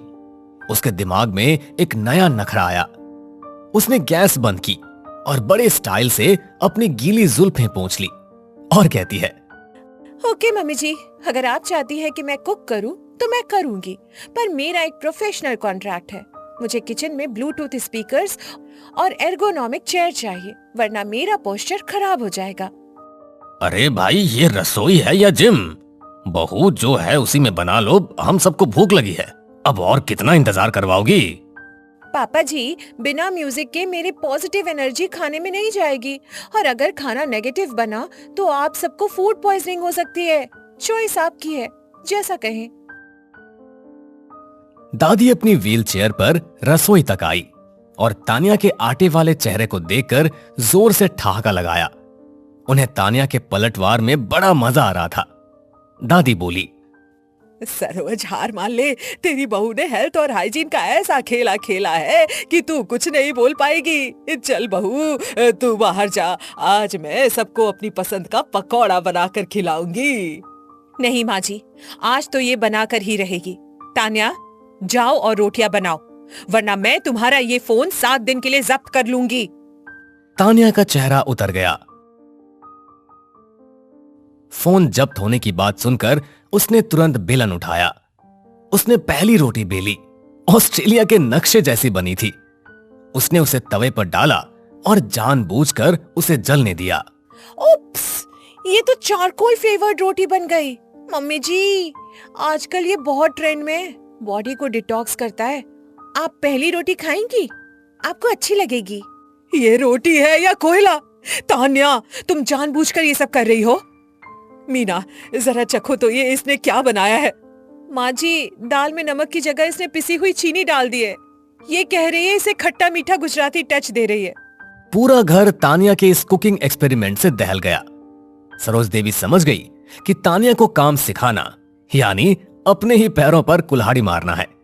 तानिया ने बड़े नखरे से अपना हाथ धोया और लोशन लगाने लगी। सॉरी मम्मी जी, मेरी क्रिएटिविटी शायद आप लोगों के टेस्ट से मैच नहीं करती। अब मैं जा रही हूँ अपना फेस वॉश करने, बहुत टैनिंग हो गई है। ओह गॉड। जा, चली जा। मीना, तू ही बना खाना। इस लड़की के 1000 नखरे सहना आसान नहीं है, पर इसके हाथ का खाना खाना मौत को दावत देना है। तानिया मुस्कुराती हुई अपने कमरे की तरफ चली गई और आर्यन को आंख मार दी। आर्यन ने राहत की सांस ली। सरोज देवी रसोई की चौखट पर माथा पकड़कर बैठ गई, जबकि दादी और रमेश जी दबे पांव हंस रहे थे। अरे नैना, इस कटोरी में क्या लेकर आई हो? आज कुछ घर में नया बना है क्या? नहीं नहीं, कुछ नहीं, बस ये थोड़ा सा अचार था। अच्छा अच्छा, वैसे भी खुशबू तो काफी अच्छी आ रही है। रुको मैं जरा चख कर देखता हूँ। हाँ क्यों नहीं, खाकर देखो ना। रोटी और दाल के साथ मिलाकर खाना और ज्यादा टेस्टी लगेगा। हाँ, सच में काफी ज्यादा टेस्टी लग रहा है। वैसे कहाँ से खरीद कर लाई हो इसे? अरे आप तो कुछ भी बोलते रहते हो, हर चीज खरीदने की थोड़ी होती है। इसे तो मैंने अपने हाथों से आपके लिए बनाया था। ओह अच्छा, सच में काफी ज्यादा टेस्टी है। क्या बात है, तुम इतना टेस्टी अचार भी बनाती हो? मुझे तो आज ही पता चला। शुक्रिया जी, जो आपने मेरा अचार पसंद कर लिया। अच्छा सुनो नैना, मैं कह रहा था कि कल मेरा दोस्त नीलेश आने वाला है, तो उसके लिए खाने पीने का इंतजाम पहले से कर लेना। ठीक है जी। अगले दिन शैलेश रास्ते से ही नीलेश को लेकर घर आता है। चल यार, कुछ खा पी लेते, फिर आराम से बातें कर लेंगे। हाँ क्यों नहीं। अरे नैना, टेबल पर खाना ले आओ। ठीक है जी, अभी लाई। और बता यार, भाभी ठीक है ना? हाँ सब ठीक है। और तू बता, तेरा बिजनेस कैसा चल रहा है? बढ़िया चल रहा है यार, बस खाने पीने के प्रोडक्ट्स की शुरुआत की, देखते क्या रिस्पॉन्स आता है। ये लीजिए, और हाँ, मैं आपका पसंदीदा अचार भी लेकर आई हूँ। भैया आप भी लेंगे क्या? हाँ क्यों नहीं, बिल्कुल। अगर ये अचार शैलेश का पसंदीदा है तो एक बार मैं भी इसे चखकर जरूर देखूंगा। हाँ क्यों नहीं, लीजिए ना, मैं आपकी प्लेट में परोस देती हूँ। अरे वाह भाभी, ये तो सच में बहुत ही ज्यादा टेस्टी अचार है। क्या बात है, आपके हाथों में तो जादू है। शुक्रिया भैया। इस तरह से नीलेश को अब अचार की आदत पड़ गई थी, इसलिए वो शैलेश के घर अक्सर आया जाया करता था। एक बार जब नैना के पास अचार नहीं होता तो नीलेश उसे अचार का सारा सामान ला कर दे देता और अचार बनाने को बोलता। कुछ दिन बाद जब वो वापस अचार के लिए आता है तब भाभी आपका अचार भी ले आना। अब बड़े दिन हो गए मैंने आपके अचार को नहीं चखा, आज तो मैं आपका अचार चख कर ही जाऊंगा। जी वो लेकर ही आ रही थी। वैसे आज मैंने अचार से ज्यादा टेस्टी कुछ बनाया है। आज मटर पनीर की सब्जी और पूरी बनी है, तो अचार को छोड़िए ना, इसे खाइए। नहीं भाभी, ये सब तो मैं रोज घर में खाता हूँ, पर जो आपका अचार है उसकी बात ही अलग है। मुझे आपका अचार ही खाना है, वो बड़ा ही अच्छा लगता है। अरे यार, नीलेश जी ने मुझे तो फंसा ही दिया। अब क्या करूं? अब मेरा वाला अचार देना ही पड़ेगा। अरे क्या हुआ भाभी जी, जल्दी करो ना, मुझे आपके अचार की तलब हो रही है। इस तरह से नैना ने नीलेश को अपना अचार लाकर दे दिया, लेकिन ये वाला अचार एकदम घटिया था, जिसकी वजह से नीलेश ने उसकी बुराई कर डाली। अपनी बुराई सुनकर नैना शर्मिंदा हो गई और उसने सच बता दिया। सॉरी जी, मैंने आप दोनों से झूठ बोला था कि वो पहले वाले अचार मैंने बनाए थे। दरअसल इस बार का अचार मैंने बनाया था, इसलिए आपको बिल्कुल पसंद नहीं आया। सच कहूँ तो मुझे अचार बनाने ही नहीं आता। नैना की बात सुनकर शैलेश और नीलेश को बुरा लगा। अगर पहले के अचार नैना ने नहीं बनाए थे तो किसने बनाए थे? क्या नीलेश ने अचार बनाने वाले के बारे में जानने की कोशिश की? किस तरह उन अचार बनाने वाले का जीवन नीलेश के बिजनेस का हिस्सा बन गया? आखिर कैसे एक गरीब का परिवार आम की गुठली, छिलके और शहद और आम के पन्ने से भरपूर अचार के बिजनेस से खुद का पक्का घर बना लेता है? आज की कहानी काफी इंटरेस्टिंग होने वाली है, इसलिए इस कहानी को शुरू से आखिर तक जरूर देखें। तो चलिए इस कहानी को समझने के लिए फ्लैशबैक में चलते हैं। अरे सुमित्रा, मैं जरा इसी गांव में पच्छम के घर जा रहा हूँ, थोड़ी देर से आ जाऊंगा, जब तक तू अपना घर का काम कर ले। अच्छा, कोई काम था क्या? हाँ, वो खेत में बीज का पता करने जा रहा था। पिछली बार उनकी फसल बहुत अच्छी हुई थी, तो हम भी इस बार उन्हीं के बीज बोएंगे। जरा बीज के बारे में ही पता करने जा रहा था मैं। ठीक है जी, आप जाओ और हाँ, जल्दी आ जाना। कहीं पूरा दिन वहीं पर मत बिता देना। हाँ ठीक है, वो जरा मेरा गमछा तो लेकर देना। आज तो नमक भी खत्म हो गया है, हल्दी और मसाला भी थोड़ा सा ही बचा है। लगता है बाजार जाना पड़ेगा। धीरज, नीरज और लोकेश तो खेत से आकर थक जाते हैं, वो कहाँ जाएंगे बाजार, मैं ही चली जाती हूँ। अरे चाची आप? हाँ बेटा, थोड़ा सामान खरीदना है तो उसी के लिए आई थी। हाँ क्यों रहे, वैसे भी चाची आज तो हर चीज में बढ़ोतरी हो गई है। पता नहीं महंगाई भी एकदम से क्यों बढ़ जाती है, हैं? लेकिन आप चिंता मत करो, आपको तो बस नमक, हल्दी और कुछ मसाले ही लेने, तो ये सब में तो सिर्फ 2 रुपए का ही बढ़ोतरी आया है। ठीक है बेटा, तो मुझे एक पैकेट नमक, हल्दी, 100 ग्राम जीरा दे दो। ये लो चाची, आपका सारा सामान पैक हो गया है। ठीक है बेटा, ये ले तेरे पैसे। अब सुमित्रा अपना सामान लेकर घर की तरफ जाने लगती है, लेकिन रास्ते में धूप के कारण उसे चक्कर आने जैसा लगता है। हे भगवान, ये धूप तो किसी की भी तबीयत खराब कर देगी। ऊपर से चारों तरफ गर्म हवा चल रही है। बस कुछ दूर और चलना है, फिर थोड़ा आराम कर लूंगी। पता नहीं आज चक्कर क्यों आ रहे हैं मुझे। कुछ दूर चलने के बाद अब तो मुझसे चला भी नहीं जा रहा। ऐसा लग रहा अगर एक कदम भी आगे बढ़ाया तो नीचे गिर जाऊंगी। नहीं नहीं नहीं, मैं आगे नहीं जा सकती। मैं यहीं पर थोड़ी देर के लिए बैठ जाती हूँ। क्या बात है, आज माँ अभी तक खाना नहीं लेकर आई? उन्हें आने में इतनी देर क्यों लग रही है? हो सकता है वो दूसरे कामों में व्यस्त हो गई हूँ और लाना भूल गई हूँ। मैं एक काम करता हूँ, खुद ही जाकर घर से खाना लेकर आ जाता हूँ। अरे भैया क्या हुआ, आप कहाँ जा रहे हो? नीरज, मैं घर जा रहा हूँ। लगता है माँ अपने काम में फंस गई होंगी, तो उन्होंने शायद खाना लाने में थोड़ी देर हो जाएगी। तो एक काम करता हूँ, मैं खुद ही जाकर लेकर आता हूँ। जब तक तुम दोनों आराम से काम कर लो, मैं तुम्हारा और मेरा खाना भी लेकर थोड़ी देर में आ जाऊंगा। ठीक है, कोई बात नहीं, आप जब तक लेकर आइए आराम से, हम तब तक खेत के कुछ काम निपटा लेते हैं। अरे माँ, तू यहाँ क्या हुआ तुझे? तू ठीक है ना? अब बेटा, मैं जरा घर के कुछ सामान लेने दुकान गई थी। आते समय थोड़ा चक्कर आने लगे थे, इसलिए यहीं पर बैठ गई। अरे अरे, ये क्या बात हुई? मुझे बताना चाहिए था। गर्मी इतनी बढ़ गई है और बाहर बहुत तेज धूप है। तेरा इस उम्र में धूप में यूं आना जाना बिल्कुल भी ठीक नहीं है। अगर कुछ सामान लाना होता है तो हमें बता देती, कल सुबह हम खरीद लाते। अच्छा चल, वो सब छोड़, चल मैं तुझे पकड़ा कर ले चलता हूँ। चल चल, हाँ हाँ, आराम से चल। माँ को घर छोड़ने के बाद धीरज खाना लेकर खेत पहुँचता है। अगले दिन से सभी भाई माँ को आराम देने के लिए खुद ही खाना बनाने लगे। लेकिन अगले दिन जब सुमित्रा घर के बाहर झाड़ू लगा रही थी, तभी अचानक नीचे गिर गई। कई घंटों तक वो नीचे ही पड़ी रही। अब उसके तीनों बेटे वहाँ पहुँचे तो दौड़कर उसके पास गए। हे भगवान, ये माँ को क्या हो गया? माँ यहाँ पर क्यों गिरी पड़ी है? माँ उठो माँ, क्या हुआ माँ? लगता है माँ को चक्कर आ गया है। रुको भैया, मैं अभी पानी लेकर आता हूँ। माँ कुछ तो बोलो, क्या हुआ है तुझे? नहीं, ये नहीं हो सकता। क्या हुआ भैया? क्या नहीं हो सकता? लोकेश, माँ अब इस दुनिया में नहीं रही। नहीं नहीं, ये नहीं हो सकता। उठो माँ, तुम हमें छोड़कर नहीं जा सकती माँ। उठो, भगवान के लिए अपनी आंखें खोल दो माँ। हे भगवान, ये तूने क्या अटका डाला? इन बच्चों को रोता देखकर तो मुझसे नहीं रहा जाता। अगर मैंने हिम्मत नहीं की तो ये सभी टूटकर बिखर जाएंगे। मुझे इन्हें संभालना ही होगा। माँ तुझे अचानक क्या हो गया माँ? शांत हो जाओ बेटा। जो होना था उसमें सिर्फ भगवान की ही मर्जी थी। अब होनी को कौन डाल सकता है? तुम सबको हिम्मत करनी होगी।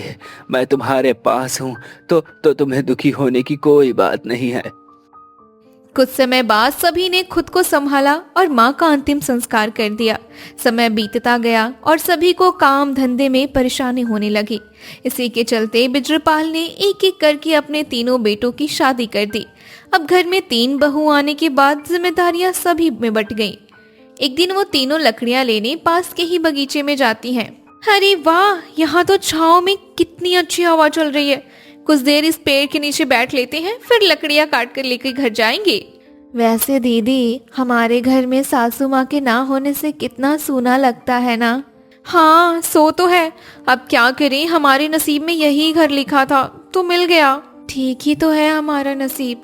मैंने सुना है घर में सास होने पर हर काम के लिए ताने सुनने पड़ते हैं। नहीं ज्योति, हर किसी की सास एक जैसी नहीं होती। हो सकता है हमारी सास हमें बेटियों की तरह प्यार करती। अरे ये देखो दीदी, ये तो आम गिर रहे हैं।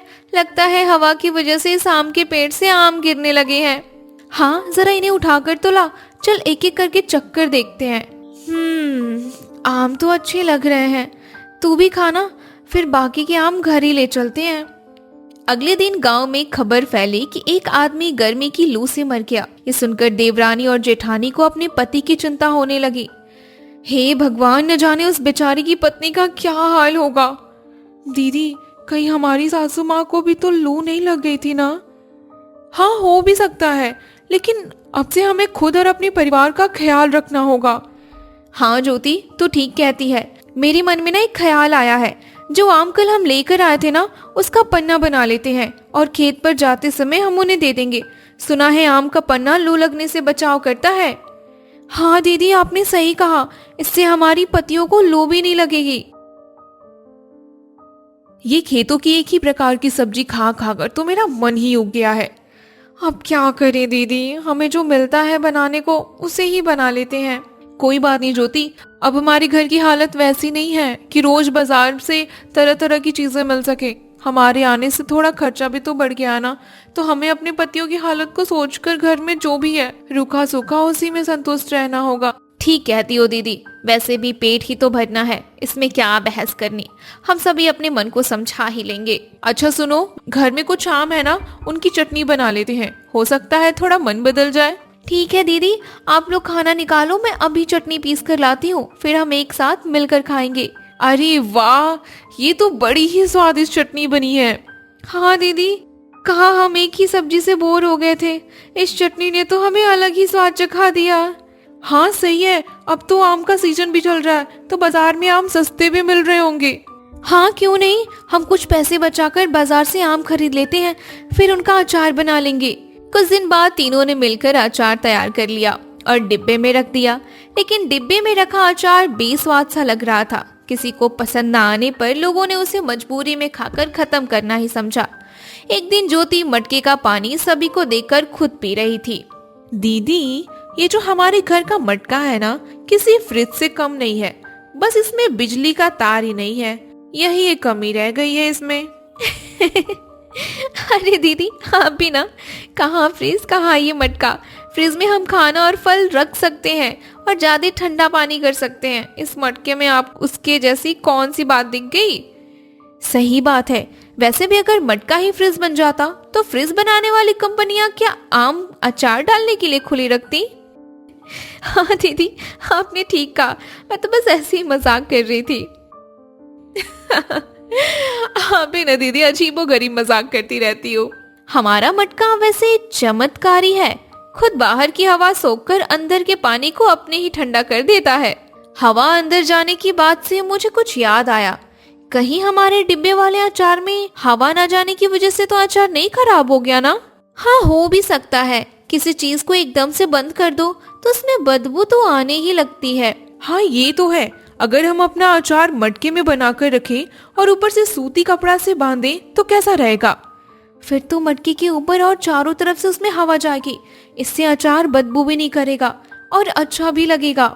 इस तरह से तीनों ने मिलकर इस बार ज्यादा अचार बनाया और तीनों मटकों में भरकर रख दिया। एक दिन उनकी पड़ोसन नैना मटके देखकर उनके घर के बाहर आती है।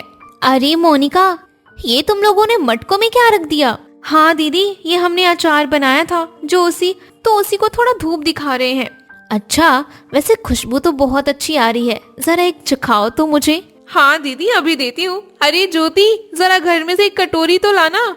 हाँ दीदी ये लो कटोरी। ये लो दीदी खाकर देखो और हमें भी बताओ कि हमारा अचार कैसा बना है।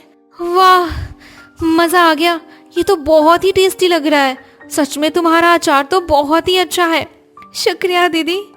अच्छा सुन, अगर कोई बड़ी कटोरी हो तो उसमें जरा थोड़ा अचार और दे देना, तेरे भैया भी जरा थोड़ा सा चख लेंगे। अच्छा ठीक है, मैं अभी आपको देती हूँ। चल ठीक है मोनिका, मैं थोड़ी देर बाद तेरी कटोरी साफ करके दे जाऊंगी।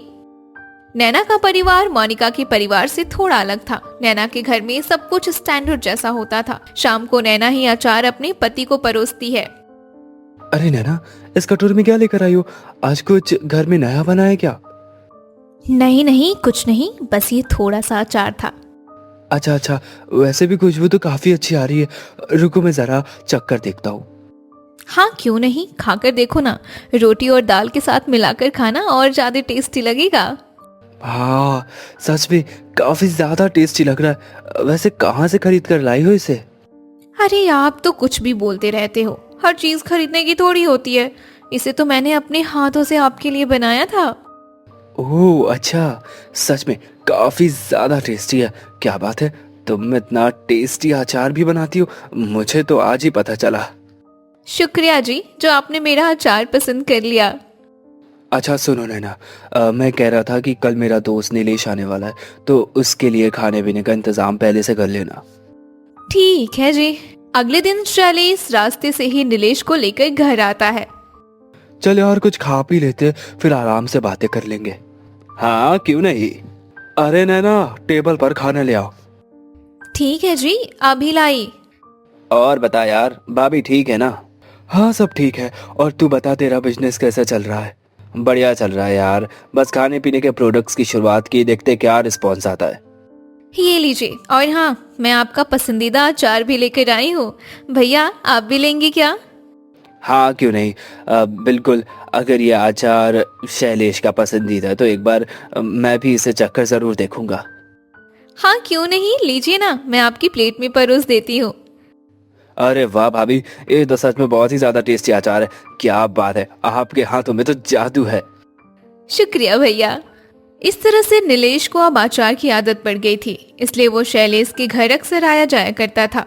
एक बार जब नैना के पास अचार नहीं होता तो नीलेश उसे अचार का सारा सामान लाकर दे देता और अचार बनाने को बोलता। कुछ दिन बाद जब वो वापस अचार के लिए आता है तब, भाभी आपका अचार भी ले आना, अब बड़े दिन हो गए मैंने आपके अचार को नहीं चखा। आज तो मैं आपका अचार चख कर ही जाऊंगा। जी वो लेकर ही आ रही थी। वैसे आज मैंने अचार से ज्यादा टेस्टी कुछ बनाया है। आज मटर पनीर की सब्जी और पूरी बनी है, तो अचार को छोड़िए ना, इसे खाइए। नहीं भाभी, ये सब तो मैं रोज घर में खाता हूँ, पर जो आपका अचार है उसकी बात ही अलग है। मुझे आपका अचार ही खाना है, वो बड़ा ही अच्छा लगता है। अरे यार, नीलेश जी ने मुझे तो फंसा ही दिया। अब क्या करूं, अब मेरा वाला अचार देना ही पड़ेगा। अरे क्या हुआ भाभी जी, जल्दी करो ना, मुझे आपके अचार की तलब हो रही है। इस तरह से नैना ने नीलेश को अपना अचार लाकर दे दिया, लेकिन ये वाला अचार एकदम घटिया था, जिसकी वजह से नीलेश ने उसकी बुराई कर डाली। अपनी बुराई सुनकर नैना शर्मिंदा हो गई और उसने सच बता दिया। सॉरी जी, मैंने आप दोनों से झूठ बोला था कि वो पहले वाले अचार मैंने बनाए थे। दरअसल इस बार का अचार मैंने बनाया था, इसलिए आपको बिल्कुल पसंद नहीं आया। सच कहूँ तो मुझे अचार बनाने ही नहीं आता। उधर देवरानी और जेठानी अपने पहले अचार से बोर होकर कुछ अलग ही सोच रही थी। मैं सोच रही थी कि हम अपने अचार में कुछ और नयापन लाएं क्या। क्या मतलब दीदी? मतलब कि जो हम बनाते हैं वैसा अचार तो हर कोई बना लेता है। मैं सोच रही थी कि हम अपने मसालों में कुछ और चीजें जोड़ें, जैसे उसका स्वाद और बढ़ जाए और हमें अचार बोर जैसा भी ना लगे। लेकिन हम अचार के मसाले में और क्या डाल सकते हैं? देखो, हम एक काम करते हैं, आम के छिलके को छीलकर उसे सुखाकर पीस लेते हैं और उसे मसाले में डालकर फिर अचार बनाकर देखते हैं। हाँ, एक बार तो कोशिश करने में क्या ही जाता है। लेकिन दीदी, पहले आप एक ही मटके में अपना जुगाड़ लगाकर देखो, क्या पता सभी को ऐसा अचार पसंद ना आए। हाँ, ये भी ठीक है। इस तरह से मोनिका ने एक मटके में अपने जुगाड़ वाला अचार बनाया तो लोगों ने थोड़ा बदलाव देखा। फिर कुछ दिन बाद कल्पना ने भी कुछ सोचा। दीदी, मैंने कुछ सोचा है, मैं आम की कच्ची गुठलियों को पीसकर उसे भी मसाले में मिलाकर देखती हूँ। हाँ, क्यों नहीं, जब मैंने बनाकर देख लिया तो तू भी अपना कुछ बना लेना। हाँ दीदी, मैं तो सोच रही हूँ कि आपका भी अचार टेस्ट करके देख ही लेती हूँ। अरे कल्पना, तूने अपने जुगाड़ वाला अचार बनाया कि नहीं? हाँ दीदी, बना दिया। बस मैं आज खाने पर सभी को देने वाली हूँ। आप लोग भी मेरे अचार को स्वाद करके बताना। ठीक है, आज मैंने आप सभी के लिए अपने तरीके से कुछ अलग अचार बनाया है। आप लोग टेस्ट करके जरूर बताना कि कैसा बना है। हाँ क्यों नहीं, पहले थाली में अचार तो परोसो। हाँ हाँ, अभी देती हूँ। वाह भाभी, आपने तो अचार में कुछ अलग ही स्वाद बना दिया है। सच में बहुत अच्छा बनाया अचार। शुक्रिया देवर जी। कुछ दिन बाद जब सभी के लिए पन्ना बन रहा था तो ज्योति सबके लिए पन्ना बनाने में बिजी थी। दीदी, आज मैं सोच रही थी कि पन्ना में थोड़ा शहद डालकर देखते हैं। मीठा डालना ठीक रहेगा क्या? दीदी, एक बार शहद वाला पन्ना पीकर देखते हैं, क्या पता पसंद आ जाए। ज्योति, तुम बना लो पन्ना। बड़ी दीदी, पहले आप ही पीकर बताओ कैसा बना है। अरे, ये तो खट्टा मीठा सा स्वाद आ रहा है। अच्छा बना है यार, एकदम वैसा ही बना है जैसे मैंने अपनी कल्पना में सोचा था। इसलिए तो मेरा नाम कल्पना है, क्योंकि तू हर बात की कल्पना ज्यादा करती है। दीदी, एक बात कहूँ, अगर मैं भी इस पन्ने से अलग हांडी में अचार बनाऊं तो? वैसे आइडिया अच्छा है, अगर तूने इस पन्ने को अचार में मिला दिया तो अलग ही स्वाद आ जाएगा। कुछ दिन बाद ज्योति ने भी अपना अचार बना डाला। उसका अचार भी सभी को बहुत पसंद आया। एक दिन अचानक नीलेश उनके घर पहुंचता है। मोनिका, कल्पना और ज्योति जी, आप ही हो ना? हाँ जी, कहिए, आप कौन? मैं आपके पड़ोस में रहने वाली नैना जी का रिश्तेदार हूँ। एक बार भाभी ने मुझे आप ही के अचार खिलाए थे। मैं एक बिजनेसमैन हूँ। अगर आपको एतराज ना हो तो क्या आप मेरे लिए अचार बनाने का काम करेंगी? दरअसल मुझे आपका अचार मार्केट में उतारना है। इसके बदले मैं आपको अच्छे पैसे दूंगा। क्या हमारे अचार के बदले हमें पैसे मिल सकते हैं? जी बिल्कुल। तभी देवरानी और जेठानी के पति भी वहाँ पहुँच जाते हैं। आप कौन? ये हमारे पड़ोसी के रिश्तेदार हैं। ये अपने बिजनेस में हमारा अचार मांग रहे हैं और बदले में हमें पैसे भी दे रहे हैं। क्या तुम सच बोल रही हो? हाँ जी, अगर आपको एतराज ना हो तो आपकी पत्नियां मेरे लिए काम कर सकती है। हाँ क्यों नहीं, लेकिन हमारी घर की बहुएं काम करने बाहर नहीं जाती। अरे कोई बात नहीं, आप परेशान न होइए। इन लोगों को बस घर में अचार बनाना है, बाकी सामान मैं इन्हें लाकर खुद दे दूंगा। फिर तो हमें कोई दिक्कत नहीं है, हमारी बहुएं आपके लिए काम जरूर करेंगी।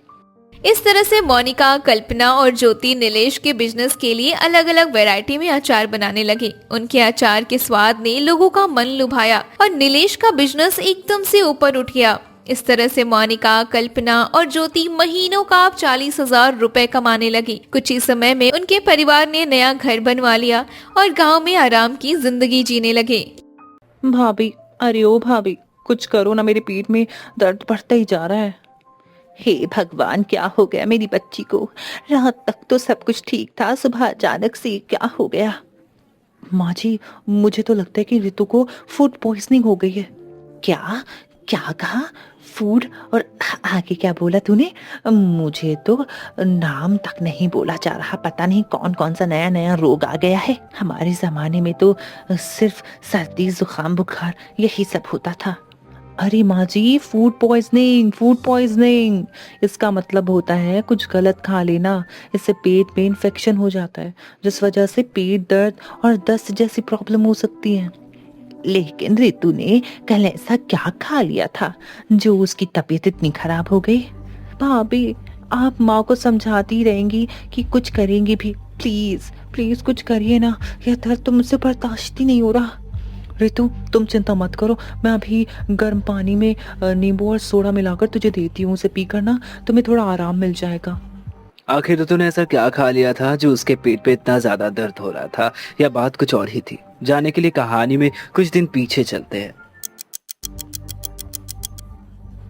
अरे शीला, देर मत करो, ऐसा करो मुझे और पिताजी को केवल चाय ही दे दो।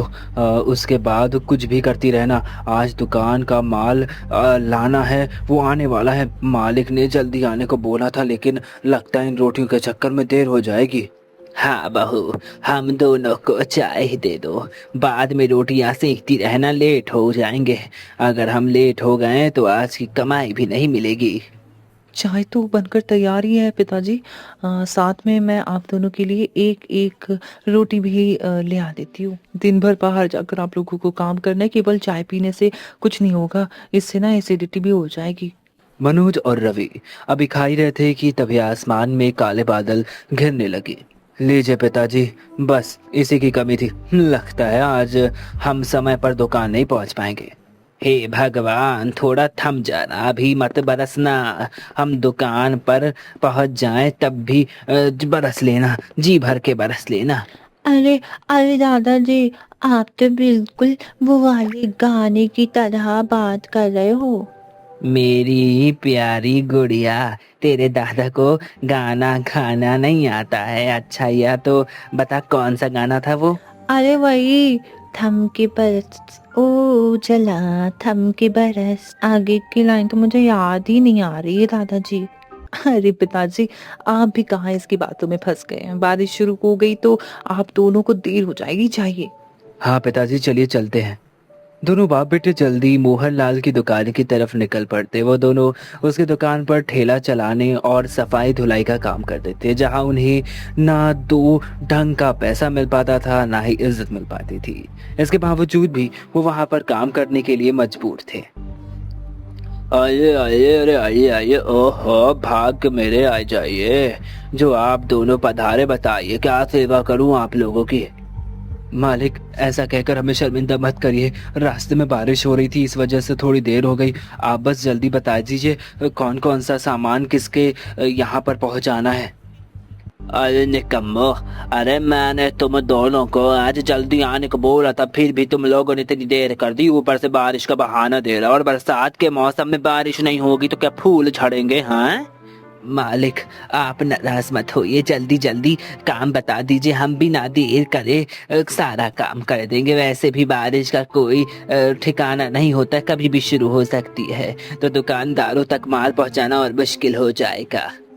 अरे वाह, आप तो हमें ही ज्ञान देने लगे। लगता है आपको अपनी नौकरी प्यारी नहीं है, हाँ? तो ऐसा करते हैं, आज से आप दोनों की छुट्टी कर देते हैं। क्यों मनोज जी, ठीक है ना? मालिक मालिक माफ कर दीजिए, सेवा मालिक माफ कर दीजिए, मेरा वो मतलब नहीं था। दया कीजिए, दया कीजिए मालिक, हमें काम से मत निकालिए, घर चलाना बहुत मुश्किल हो जाएगा। चलो ठीक है, नहीं निकालता, लेकिन ध्यान रहे आज के बाद मुझे ज्ञान देने की कोशिश मत करना। हाँ, अब जाओ, जाकर दुकानदारों तक सामान पहुंचाओ, और ध्यान रहे चीनी की बोरियां गीली ना हो पाए। मालिक आप चिंता मत करिए, सब कुछ एकदम ध्यान से करेंगे। मोहनलाल की थोक के किराने की दुकान थी, जहां वो छोटे मोटे दुकानदारों को सामान पहुंचाया करता था। रवि और मनोज मौसम का मिजाज देखते हुए जल्दी जल्दी डिलीवरी कर रहे थे।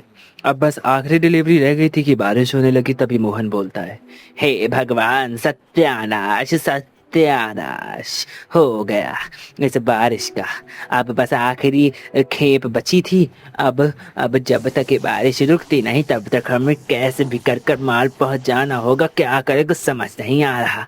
हाँ पिताजी, बिल्कुल सही कही। वैसे तो पिताजी, बारिश का मौसम बहुत अच्छा होता है, गर्मी के बाद थोड़ी राहत मिल जाती, लेकिन यह सब भी अमीरों के लिए होता है। हम गरीबों के लिए बारिश का दूसरा नाम आफत है, आफत। हेलो काम चोरों, अभी तक तुम लोगों ने सोहन की दुकान पर माल नहीं पहुंचाया है? वह फोन करके मुझे सुना रहा है। मालिक, वो देखिए ठेला। अरे उनके नीचे सामान से भरा पड़ा है, लेकिन बाहर बारिश इतनी तेज हो रही है कि निकलना हमारे लिए बहुत मुश्किल हो जाएगा। सारा सामान खराब हो जाएगा। वैसे भी इसमें ज्यादातर चीनी और चावल की बोरियां है। अगर हम बाहर गए और थोड़ा सा भी पानी पड़ गया तो सब खराब हो जाएगा। अरे काम चोरो, जब तुम दोनों को मालूम है कि बारिश का मौसम है तो हाथ पैर जल्दी चलाना चाहिए था, है नहीं तो अब अगर सोहन लाल की पेमेंट नहीं आई तो याद रखना तुम दोनों की आज की दिहाड़ी नहीं मिलने वाली। मालिक, ऐसा जुल्म मत कीजिए। बाकी सभी माल तो हमने समय पर पहुंचा दिया था। अब सोहन मालिक के समय में बारिश हो गई तो हम क्या करें। चुप हो जा, बिल्कुल। अरे चुप हो जा, ज्यादा से बान मत चला, थोड़ा दिमाग लगाओ और यह माल सोहन लाल तक पहुंचाओ। उसका कुछ जुगाड़ लगाओ, मैं नहीं जानता। हाँ बिल्कुल, चिंता मत कीजिए।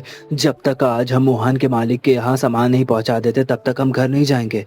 आज बारिश रवि और मनोज के सब्र का इम्तिहान लेने पर उतारू थी, तो वहीं दूसरी तरफ घर में सभी की हालत बहुत खराब थी। अरे माँ जी, इस बारिश ने तो सब कुछ बर्बाद कर दिया। देखिए ना, जगह जगह में पानी टपक रहा है, पूरा चूल्हा खराब हो गया है। और तो और जो थोड़ा बहुत आटा बचा रखा हुआ था वो भी खराब हो गया, उसमें भी पूरा पानी मिल गया है। क्या करे बहू, तेरे ससुर और पति की कमाई भी तो इतनी नहीं होती कि बारिश में कुछ कर पाए, बारिश से पहले छत की मरम्मत कर पाए। हर साल यही सोचते रह गए, लेकिन कुछ हो ही नहीं पाया, कुछ समझ ही नहीं आ रहा है। अरे मम्मी, अभी ये गरीबी पुराना पढ़ने का समय नहीं है। जल्दी जल्दी हम सबको बाल्टी और बर्तन को पानी टपकने वाली जगह पर लगाना होगा, नहीं तो पूरा घर तालाब बन जाएगा। अरे अरे बुआ, बन क्या जाएगा, ये तो ऑलरेडी बन चुका है। वो देखो उस तरफ मम्मी के मसालों के डिब्बे पानी में तैर रहे हैं। हे भगवान, क्या आफत है। एक तो यहाँ सामान खरीदने के पैसे नहीं, ऊपर से दूसरी तरफ इस टपकती छत की वजह से जो था वो भी बर्बाद हो गया। हे भगवान, अब हम क्या करें। अरे बहू, तब की बात तब सोचेंगे, अभी तो इस टपकते हुए पानी को रोकना होगा। तू ऊपर जाकर छत पर प्लास्टिक शीट डाल दे और ऋतु घर में जमा पानी बाहर निकाल। शीला छत पर जाकर प्लास्टिक सीट बिठाती है, तो वहीं दूसरी तरफ रवि और मनोज भी ठेले पर लदे हुए सामान को प्लास्टिक से अच्छी तरह से कवर कर लेते हैं। मालिक, लगता है यह बारिश आज नहीं रुकने वाली, इसीलिए हमने सामानों को अच्छी तरह से प्लास्टिक के कवर में पैक कर दिया। इसे पहुंचा रहे हैं, जा रहे हैं। इससे ये होगा कि पानी अंदर नहीं जाएगा, कुछ भी सामान खराब नहीं होगा। और आप बिल्कुल निश्चित रहिए, थोड़ी देर बाद आप सोहन लाल से पैसे मांग सकते हैं। ठीक है, जल्दी जाओ, लेकिन ध्यान रहे सामान खराब नहीं होना चाहिए। हाँ, नहीं तो तुम्हारे पैसे कटेंगे। पिताजी, बारिश के कारण सड़कों की मिट्टी एकदम चिपचिपी हो गई है, बहुत फिसलन भरी मिट्टी हो गई है। आप ध्यान दीजिएगा, सही से चलिएगा, कहीं पैर ना फिसल जाए। अरे बेटा मेरी छोड़, तू अपना ध्यान रख। एक दूसरे से बातें करते हुए, एक दूसरे को संभालते हुए सोहन लाल का सामान पहुंचाकर वह वापस आ जाते। मालिक, हमने सारा सामान सोहन जी के पास पहुंचा दिया है, वो भी सही सलामत। अब आप हम दोनों को आज की दिहाड़ी दे दीजिए ताकि हम भी घर जा सके। मालिक, अगर हो सके तो थोड़ा चावल और दाल भी दे देते ताकि बारिश में दूसरी जगह से राशन न खरीदना पड़े।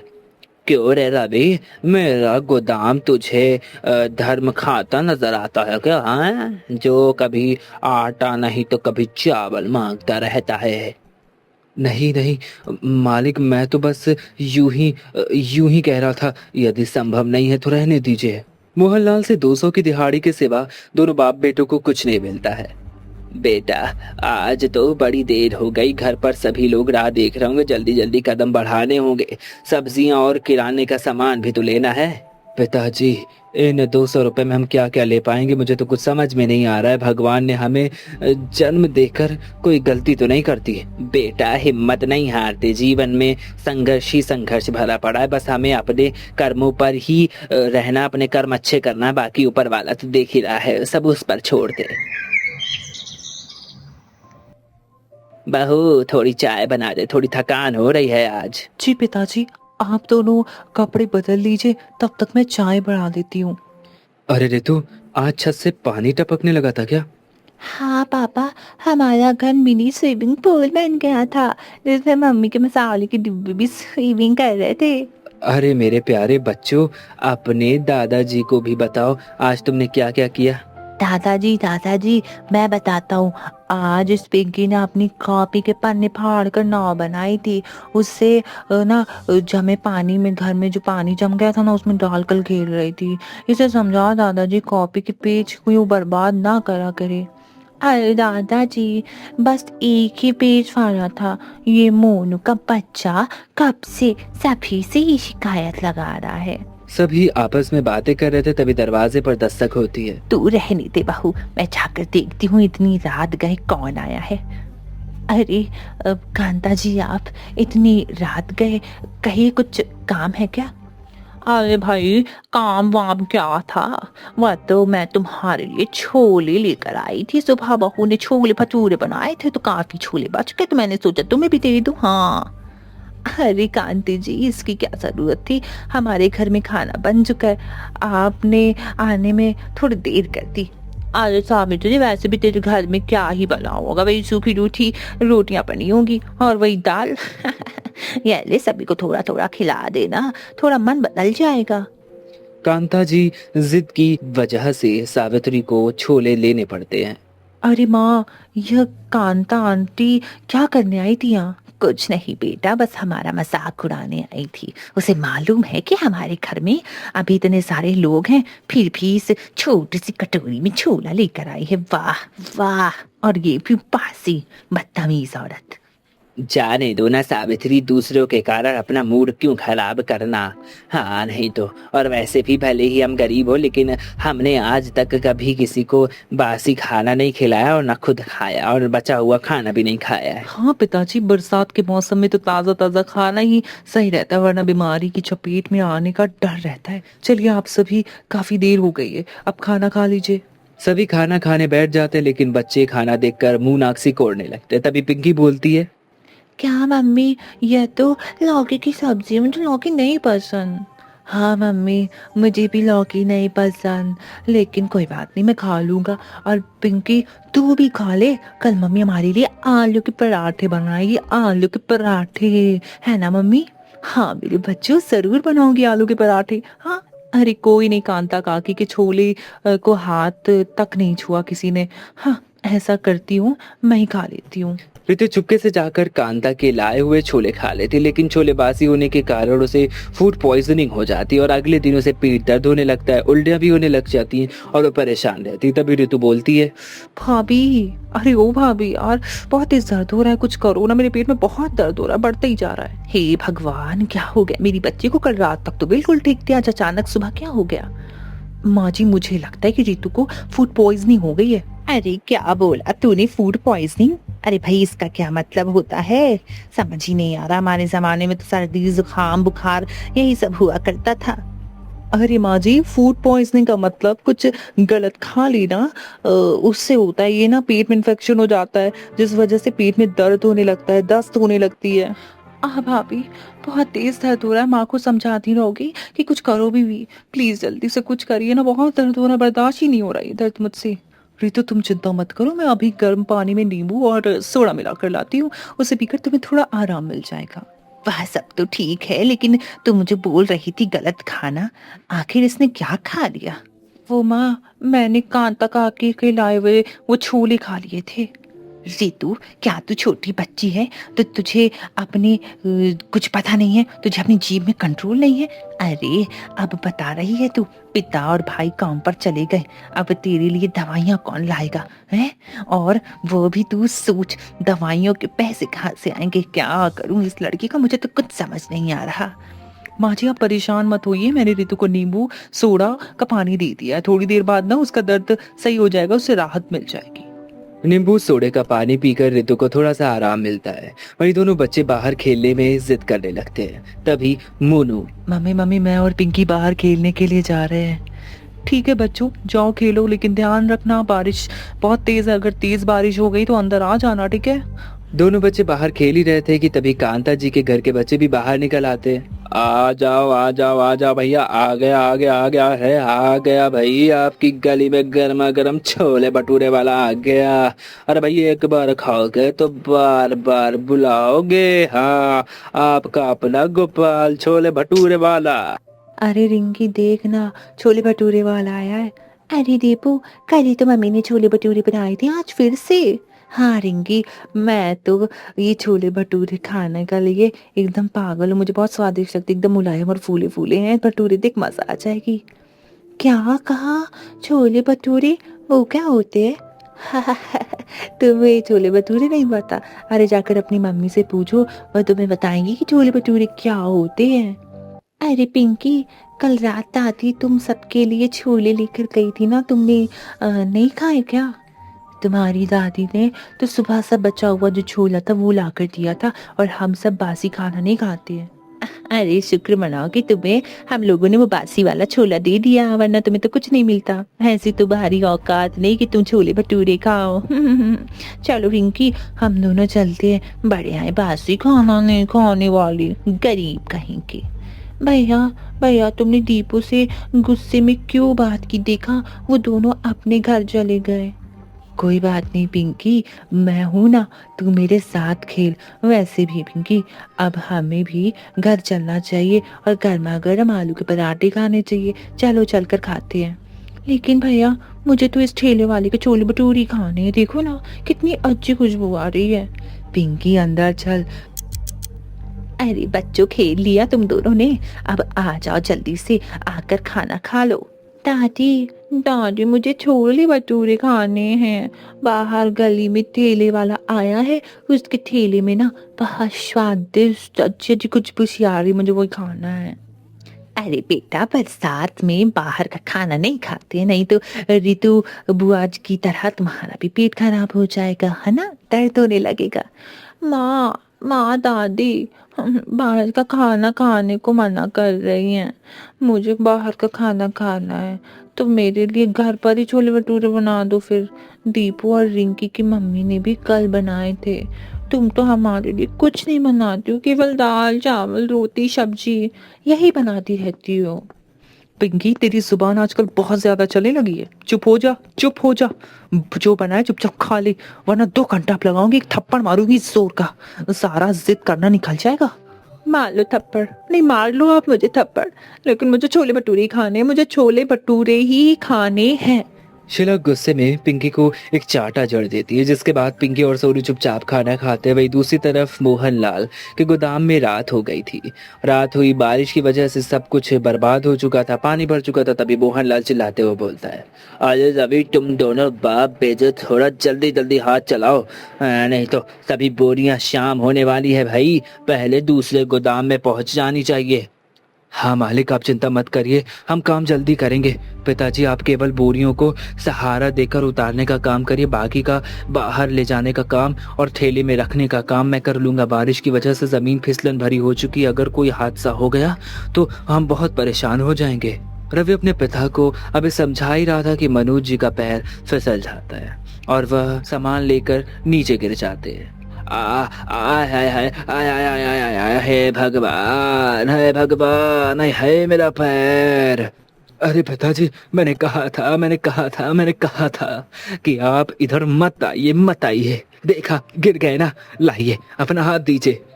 आय आय हाय आय हाय, अरे बेटा बहुत दर्द हो रहा है। ओहो, उठा नहीं जा रहा, उठा नहीं जा रहा रे बाप रे। लगता है लगता है पैरों में बहुत ज्यादा चोट आ गई है।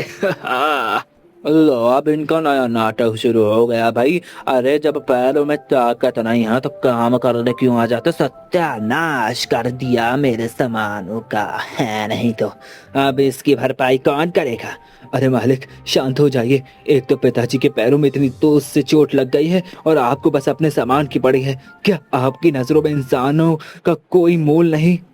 अरे तुम जैसे कीड़े मकोड़े को क्या किस तो पड़ी है भाई, चुप रह। वैसे भी आधी से ज्यादा दुनिया तुम जैसे कीड़े मकोड़ों से भरी पड़ी। अगर दो चार को कुछ भी हो जाता है तो क्या फर्क पड़ता है भाई।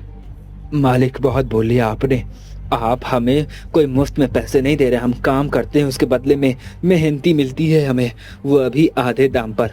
कल से हम दोनों आपकी दुकान पर कोई काम नहीं करेंगे, नहीं आएंगे हम आपकी दुकान पर काम करने। अरे जहाँ इंसानों को इंसान नहीं समझा जाता वहाँ अपना खून जला के क्या फायदा। अरे हाँ भाई, जाओ जाओ जाओ जाओ जाओ जाओ, जल्दी जाओ, निकल जाओ। देखता हूँ तुम दोनों को कौन काम देगा। आखिर में रोते हुए गिड़गिड़ाते हुए हाथ फैलाते हुए मेरे पास ही आना है तुम दोनों को। रवि अपने पिताजी को ठेले पर लेटा देता है और वापस घर आ जाता है। सावित्री उनका हाल देखकर बोलती है, अरे बेटा इन्हें क्या हुआ? कुछ नहीं माँ, कीचड़ में इनका पैर फिसल गया था, थोड़ी सी चोट आ गई है। तुम इनका ध्यान रखो, मैं और शीला पास के क्लिनिक में जाकर आते हैं। शीला, मैंने माँ से कहने को तो कह दिया कि पास के क्लिनिक में जाते हैं, लेकिन पैसे नहीं है, मैं क्या करूँ कुछ समझ नहीं आता। क्यों, क्या हुआ? आज आप दोनों की दिहाड़ी नहीं मिल पाई? रवि शीला को गोदाम के पास हुई सारी बात बताता है। आप लोग चिंता मत कीजिए, मेरी एक दोस्त नर्स है, वो पास की क्लिनिक में काम करती है, हम वहाँ चलते, हो सकता है वो कुछ मदद कर दे। शीला अपनी दोस्त मीनल से मदद मांगती है। मनोज जी के पैरों को देखने के बाद मीनल कुछ दवाइयाँ लिखती है। शीला, आंचल के पैरों में फ्रैक्चर तो नहीं है लेकिन मोच जरूर आई है और गर्म पट्टियां बांध देती हूँ और कुछ दवाइयाँ लिख देती हूँ जिससे इन्हें आराम मिल जाएगा। बस ध्यान रखना कि अपने पैरों में ज्यादा जोर ना दे। ठीक है मीनल, चल मैं तुझे तेरे क्लिनिक तक छोड़ देती हूँ, तुझसे कुछ बातें भी कर लूंगी। चल आजा, दवाइयाँ भी वहीं से ले लूंगी, चल आजा, जल्दी से आजा। अरे शीला, तेरे ससुराल का इतना बुरा हाल कैसे? वह सब छोड़ मीनल, बीती बातों को दोहराने से कोई कुछ नहीं होने वाला सिवाय दर्द के। हाँ, क्या बताऊँ। अगर तुझे सच में मेरी इतनी चिंता है तो यह बता कि तू मेरी मदद करना चाहती है। तू मेरे लिए कोई काम ढूंढ देना मीनल। देख शीला, मेरे पास तेरे लायक कोई काम नहीं है, लेकिन हाँ तेरे पति के लायक ज़रूर काम होगा। मैं जिसके क्लिनिक में काम करती हूँ ना, वहाँ पर एक नया हॉस्पिटल बनाया है, तो वहाँ के लिए ईमानदार सिक्योरिटी गार्ड की तलाश है। डेली के ज़्यादा तो नहीं, लेकिन 500 रुपये मिल जाएंगे। तो कहे तो रवि जी के लिए मैं बात करूँ। मीनल, तुझे नहीं मालूम तूने मेरे लिए क्या किया है। तेरा ये एहसान मैं कभी नहीं भूलूंगी। चल अच्छा ठीक है, ज़्यादा सेंटी मत हो। मैं तेरे सामने ही डॉक्टर सर से बात करके देखती हूँ, रवि जी के बारे में नौकरी पक्की करवाती हूँ। उसके बाद हम दोनों दोस्त मिलकर छोले भटूरे खाएंगे। वैसे भी बरसात के मौसम में छोले भटूरे खाने का तो मज़ा ही कुछ और है। मीनल अपने क्लिनिक में बात करके रवि की नौकरी पक्की करवा देती है। अरे वाह शीला, सर ने रवि जी को कल ही आने के लिए बोल दिया है। अब तो तेरी सारी टेंशन खत्म है। अब चल सामने ठेले से चलकर छोले भटूरे खाते हैं। नहीं मीनल, तू खा ले, मेरा मन नहीं है। शीला क्या बात है, तुझे छोले भटूरे तो बहुत पसंद है, आखिर क्या बात हो गई जो तू मना कर रही है? अब तुझसे क्या छुपाना, वो बात कुछ ऐसी कि घर में काफ़ी दिनों से बच्चों को छोले भटूरे खाने हैं। वो बहुत जिद करे, लेकिन पैसे की तंगी की वजह से मैं बना ही नहीं पा रही हूँ। ऐसे में कैसे भी करके मुझे, हाँ ये क्या ही कर सकती हूँ, मैं नहीं खा सकती छोले भटूरे जब तक मेरे बच्चे नहीं खाएंगे। तो यह बात है। अच्छा सुन, पहले हम दोनों दुकान से मैदा, चने और तलने के लिए तेल खरीदेंगे, ताकि तू आज रात अपने बच्चों के लिए छोले भटूरे बना सके। उसके बाद तू मना नहीं करेगी, ठीक है? लेकिन मीनल तू इतना सब कुछ, अरे बुद्धू, तेरे बच्चों का मुझसे भी कोई रिश्ता है ना। शीला की आंखों में खुशी के आंसू आ जाते हैं। वह सामान लेकर घर आती है, सभी को और रवि की नई नौकरी के बारे में बताती है और चने फूलने के लिए पानी में डाल देती है। तभी शीला बोलती है, पिंकी, मोनू, आज मैं तुम सबके लिए छोले भटूरे बनाऊंगी। अरे वाह, अरे वाह, फिर तो नई नौकरी मिलने की खुशी दुगनी हो गई है, दुगनी। वाह भाभी, इतनी तेज भूख लगी है, गर्मा गर्म छोले भटूरे खाने में तो मजा ही आ जाएगा।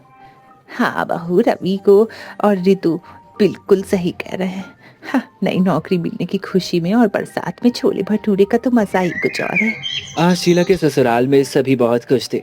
रात होती है, पूरा परिवार एक साथ बैठकर छोले भटूरे खाता है। अरे वाह, बहुत बहुत बहुत अच्छे बनाए हैं। वाह, तुम्हारे हाथों में तो साक्षात अन्नपूर्णा माँ है। उनका ही वास है। कितने स्वादिष्ट छोले भटूरे बनाए हैं, मजा ही आ गई। हाँ बहू, तेरी पिताजी बिल्कुल सही बोल रहे हैं। इतने गरम और फूले फूले भटूरे मैंने कभी नहीं खाए। अरे मम्मी, आप तो बेस्ट हो, बेस्ट। कल मैं दीपू और रिंकी को बताऊंगी कि मेरी मम्मी ने भी छोले भटूरे बनाए हैं। हाँ भाभी, मैं छोले भटूरे खाकर तो मेरा दिमाग में बस एक ही बात आई है। बोलो तो क्या बात है? भाभी, मैं यही सोच रही थी कि भैया तो कल सिक्योरिटी गार्ड की नौकरी पर जाएंगे, ऐसे में हमारा ठेला तो खाली ही रहेगा, तो क्यों ना हम उस ठेले पर छोले भटूरे बनाकर बेचें। ऐसे में कुछ इनकम भी हो जाएगी और इसके लिए आपको कहीं दूर जाने की ज़रूरत भी नहीं पड़ेगी। बात तो तुम्हारी बिल्कुल सही है रितु। घर पर रहकर सबकी देखभाल करते हुए यह काम मैं कर पाऊंगी। तो पक्का कहा, कल भैया के काम पर जाने के बाद हम अपना ठेला लगाएंगे। लेकिन शीला, सोच लो, तुम्हारा काम बढ़ जाएगा। अरे बहू की मदद करने के लिए हम सब भी तो हैं। हम सब मिलकर हाथ बटाकर सब काम कर लेंगे, तो चिंता करने की कोई जरूरत नहीं है। लगता है हमारे दिन अब सुधरने वाले हैं। अब बहू भगवान का नाम लेकर कल से छोले भटूरे बेचेगी, बिजनेस शुरू करेगी। हाँ हाँ, बिल्कुल अच्छा हो रहा है। अगले दिन पूरे मोहल्ले में शीला के बनाए हुए छोले भटूरे की खुशबू फैल जाती है। अगल बगल से लोग बारिश में गरमा गरम छोले भटूरे खाने के लिए शीला के पास आने लगते। तभी कांता बोलती है, अरे ताऊ जी, तूने बताया नहीं, तेरी बहू इतना स्वादिष्ट छोले भटूरे बनाती। वाह भाई, मजा आ गया खाकर। ऐसा करो शीला, मुझे भी 2 प्लेट छोले भटूरे पैक कर दो। जी आंटी, मैं छोले भटूरे पैक कर देती हूँ। कुछ समय बाद ऐसे ही बीतने लगता है और धीरे धीरे शीला का बिजनेस इतना ज़्यादा बढ़ जाता है कि वो मून रोड पर दुकान लगाने लगती है और अच्छा खासा ढाबा खोल लेती है और खूब पैसा कमाती। इस तरह से अपने ससुराल को बारिश में छोला भटूरा खिलाने के सपने से शुरू हुआ शीला का यह सफ़र अपने खुद के छोले भटूरे के ढाबे में जाकर खत्म होता है। ऐसी और मनोरंजक कहानियों के लिए हमारे चैनल को सब्सक्राइब करें और अगली कहानी किस टॉपिक पर देख रही है, अब कमेंट सेक्शन में ज़रूर बताएं। धन्यवाद।